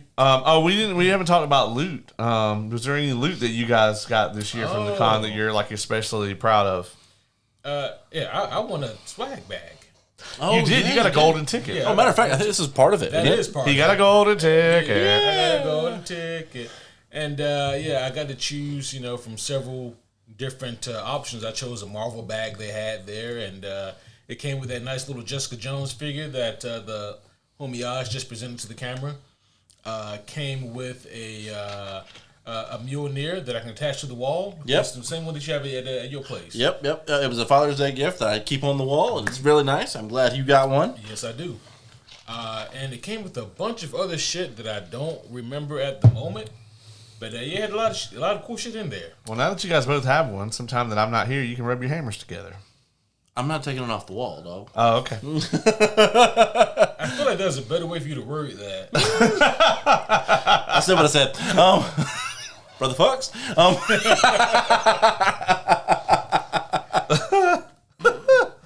Anyway, as far as like loot for me, so 2 years ago at MomoCon, I found this artist, and they had a really awesome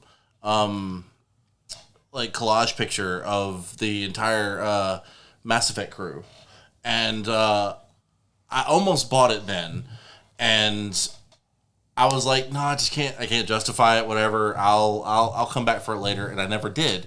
And the next year they weren't there, and so when we were actually in the vendor hall, I found her, and I was like, "Yep, I have to get it this time. Otherwise, I will be hating myself forever. So I that's my favorite loot from the con. I didn't get anything of note. Yeah. Is that right? Yeah. Well, I got a lot of ribbons. I got a lot of badge ribbons I really enjoyed this year. I gave Kay the one that says Honda Odyssey fucks hard. That is a good one. That is. Well, it's two. No, it's two separate ones. It's one that says Honda Odyssey and then The one other that one says says fucks fuck hard. hard. But it was the same person giving out both of them. So. Oh, well, yeah. Yeah. I got some dice that were really nice. Yeah, you did get some nice dice. So. I oddly enough did not get. one. Yeah. Oddly enough, I didn't get any. You never went to the Chessex booth either, did you? No, but like it was a fucking big ass line, and we were already tired as shit. So we were like, you know what? All the time there's a long ass line at Chessex. Yeah. I'm just saying. Yeah, like Chessex doesn't have any like specialty dice as far as like liquid core. And see, that's what I'm looking for. I'm not looking for some plain ass fucking. Well, they're not plain though. Like they have so many kinds of dice that you can get, and it's just crazy. Like it's pretty nuts. Yeah. Yeah, I'm not saying Chessex isn't good. It's great dice, but I've kind of moved away from the strictly plastic. Yeah. From strictly plastic dice. Same. Like, that's for the most yeah. part. Like if I do have plastic dice, they're either liquid core or liquid core. I got another set of acid etched, which means I'm gonna have to take a set out of my dice tray. I think I'm gonna have to get me a set of acid etched. They just look so good. They look cool as shit. And when the Stormlight RPG comes out, I have 2 full sets of Stormlight dice. Nice. One that's liquid core, which is probably gonna go to K. Speaking of dice though, like I went and bought us all those fucking Edge of the Empire dice. I know. And then the next session we ended the game. Yeah. This is why you don't like if you're gonna come out with a tabletop RPG, just use the fucking standard dice. Yeah, that's a fair point. But see, how do you like modify it to a point where it's different? I mean, there's ways like the Cosmere RPG. I gotta stop calling it Stormlight RPG, but the Cosmere RPG is doing something very similar to that. So, yeah, but R.I.P. Edge of the Empire. I did enjoy that. So I mean, it's not dead, is it? I actually do think that they are no longer printing the stuff. I mean, nothing would stop us from playing it though if we wanted to. If we just had infinite time and energy. Which we do, right? No. Oh, okay. No. It's worth a shot. No. Yeah, I got one D20. It's a big one. It's a nice one. Oh yeah, like you're talking about Yeah. from Sorensen's. Yeah. Is it acid etched? No. It's it's got the almost like the glass effect. Right, the prismatic. Yeah, the prismatic. Yeah, like I was like, I really like that. I would love a set like that. I think Kay has a set like that, doesn't she? Yeah. I would love a set like that. Ooh, yeah. Ace was not with me this year when I went to Steve Argyle's booth, and so I had no one there to help me. No, to help me because I normally drop $80-$90 there. I usually get a thing. Usually, like last year, I got 2 of those big play mats, but neither of them were for me. One of them was for the homie K. The other one was for the homie Dylan. This year, though, I spent like $250 there, and it was all for me. It was all me. Man, they're gonna be up in the game room soon. They are gonna be up in the game room tonight, hopefully. Yes, sir. But there's I got. He has a series of Stormlight art that he did that's actually in the book, and I wanted all of it. And I this year I finally said fuck it and just bought all of them. He did, and they're like the textured wood prints. and like within 2 days of getting home from Dragon Con, there were already ordered at the house frames for them. Yeah, like I had them in frames on Wednesday. Yeah. Oh, you ain't waste no fucking time. No, not at all. Yeah, I think I ordered the frames before we got home. Like I ordered them while we were still in. Oh shit. Well, because they're like you just don't want anything to happen to them. Yeah. You know? That's the hardest thing about art is like transporting it. That's true. Yeah. I was able to go to obviously to Artist Alley, which is on the 4th floor of the vendor hall. That's where we started. Yeah, that's always the most dangerous place for me That's where you guys can see a bunch of different comic book artists up there doing commissioned work. And I mean, hell, that's where I got my copy of Wolverine. That just plastered all over the place. Matter of fact, that poster, I have a copy of that issue that was signed by Chris Claremont. That was from a couple years ago now. Yeah. But artist alley is always difficult for me for a couple of reasons. One, because there's always an artist there. They're like, holy shit, you wrote and or drew this. I need you to sign this for me. And also, like, every time I go to a con, I try to buy a comic book from a smaller distributor or lesser known distributor. Right. And this year was no different. There was a booth there from these guys called Stranger Comics. And they had a really impressive booth there. Lots of different trade paperbacks, floppy issues, and some really nice hardcovers, as well as some really cool artwork too. And I was looking there at their panel, and I decided to buy some stuff. And it was really impressive. A book called Niobe. I got a chance to flip through it a little bit. Looked really damn impressive. I haven't had a chance to give any of them a read yet. I bought 3 of those hardcovers. Gorgeous books. Oh yeah, like as soon as you brought them in, I was like, dude, that looks great. Yes. And I think his name was Steven, who was the creator. He was there, and you definitely got him to sign it, right? Yeah. When I was picking up the books, he said, "Did you want to get these?" And I said, "If you sign them for me." And he was definitely kind enough to sign them for me, and he also he gave me the books at a discounted rate, and he also gave me and Kevin some artwork as well, and I had it somewhere. And, No show and tell. Yeah, no show and tell. I'll show you guys next time. All right, but the artwork was also gorgeous. So that was definitely like. Probably the most impressive thing I got from a haul this year. Oh yeah, it was gorgeous, dude. Yeah. So, kind of to wrap it up here, we've been going a while. I think we've been going a bit. So let me ask this: what's like the guest that you would want to see at Dragon Con? Like, you have your pick of anybody to come there. Who you picking? We've already said it. Matt Mercer. That's fair. Like, honestly, any of the Critical Role cast, but Matt Mercer especially. Yeah. Boy, I got to think about this a little bit. Especially because, like, what was it, your first year there, we just walk up and have a chat with Chris Claremont? Yeah. I will say it was very surreal. Like, give you a little extra time to think. Just how, like, surreal it was being that close to some of these people. I was like, holy shit, you're famous. Yeah, like famous.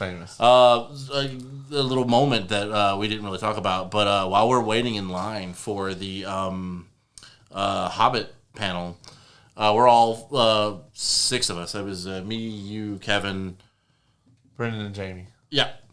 And we were just all sitting there, and all of a sudden, I see a person. I was like, oh, that's a really good Jared Padalecki, Sam Winchester cosplayer. I'm like, wait a minute.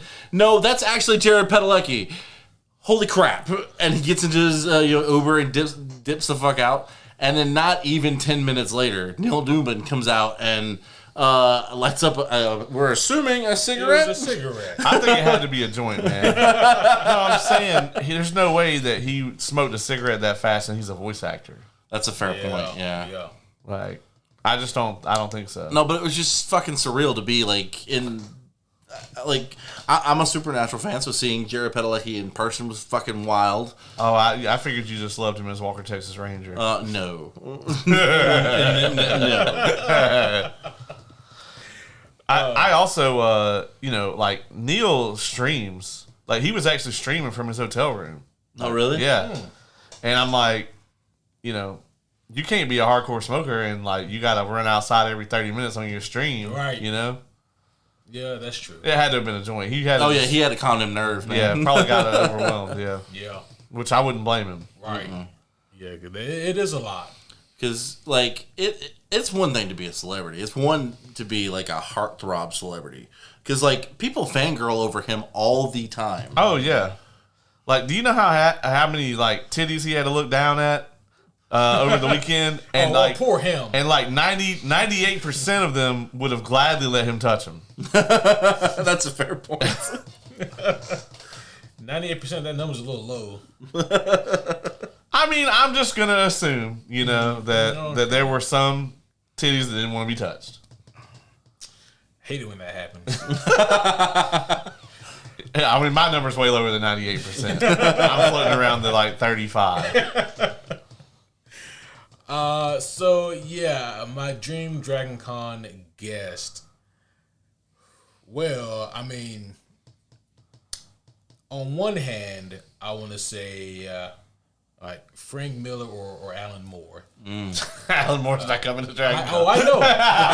You said dream. I did. You said dream. Frank Miller might. Frank Miller, he very well may.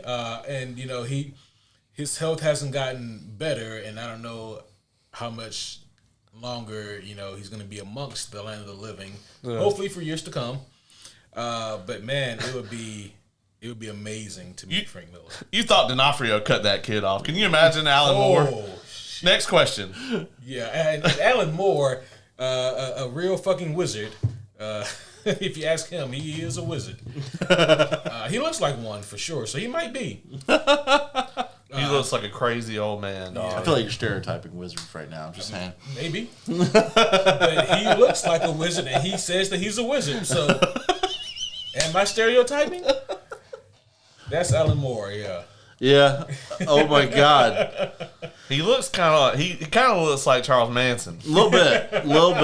And he's also batshit insane. But that's why he's so good. Yeah.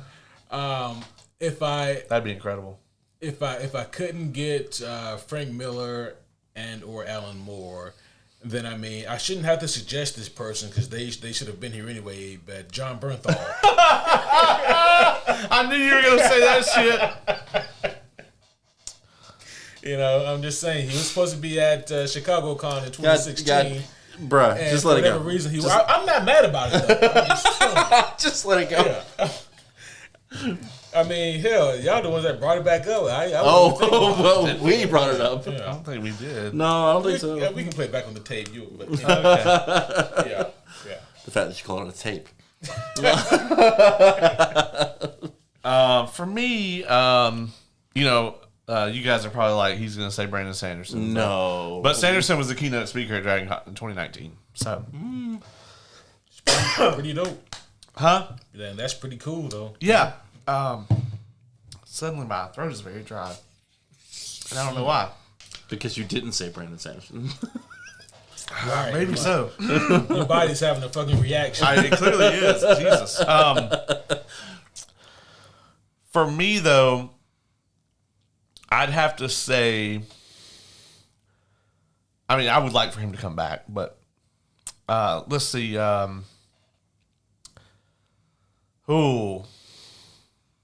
I would say either like Christopher Nolan would be incredible to get him there. I just think about the line for for Christopher Nolan. Yeah. Christopher Nolan would be one, and then I'd probably also, Mark Hamill. I'd love for Mark Hamill to come back. I need to meet him too, so he can sign the anime series. Yeah. He would be so happy to sign that too. I'll be happy to have him sign that. I bet you would, because he's basically said that he won't do Joker again. Yeah. Goddamn. So. Will he technically do Luke again? Oh, I'm sure. Yeah. Till he's fucking 90. What's that? Another 15 years? He's gonna be in the fucking Ray movie. He is. Oh, they're still making that? Yeah, unfortunately so. Wait a minute, I thought they shit canned that. Oh no, they're making that shit. God damn it! They done already done did it, I believe. Fuck you, Kathleen Kennedy. What's the release date on that? It's not next year, is it? Bro, I don't know. Okay. Or care. But there's going to be a scene where she like communes with him or what the fuck. And you're going to make me go watch it, aren't you? He's going to make me go watch it, so I'm going to make you watch it. God damn it. We're going to go and hate watch it. Okay. We can go at like 1 a.m. and Mystery Science Theater it. Nobody will be there. We'll go on like the third week or something. Right. And then we can just talk mad shit. That's actually what me and Kevin did for what's the second one called? That shitty one. Last Jedi? Yeah, Last Jedi, yeah. Yeah, we went worst one? Yeah, we went at like 11 o'clock on like a fucking I went on Wednesday Christmas night. during the Christmas time because we went up to West Virginia to see Don's family. Oh, yeah. And we went to theaters to see it because the new Star Wars is out. We should go watch this. Yeah. When we went to go see Alien Romulus, we were like the only people in the theater besides this old man that like coughed a lot, and I think it made it creepier. Kind of did. Yeah. Because there's already so much ambient noise in those movies. Oh shit. And that just amplified it. But I think that's it, folks. I think we can go ahead and wrap this one on up. I think we can too. I want to end this by asking a question that I asked last night. Oz, if you put a condom in your mouth, will it protect you from a face hugger? You gave me the same response Caleb did. And you know what? Fuck. I'm asking the hard-hitting questions here. Oh, is that what it is? Like, I think there's something hard here, but not. Well, I want to thank everybody for joining us here on the Superhero Homies podcast. If you got anything to hit us up with, always hit us up on the email or in the comments section. But until next time, I am Superhero Homie Caleb. I am Superhero Homie Oz. And I want to know the answer to my questions, goddammit. If you have a condom in your mouth, okay, fine. And I am Superhero Homie Q.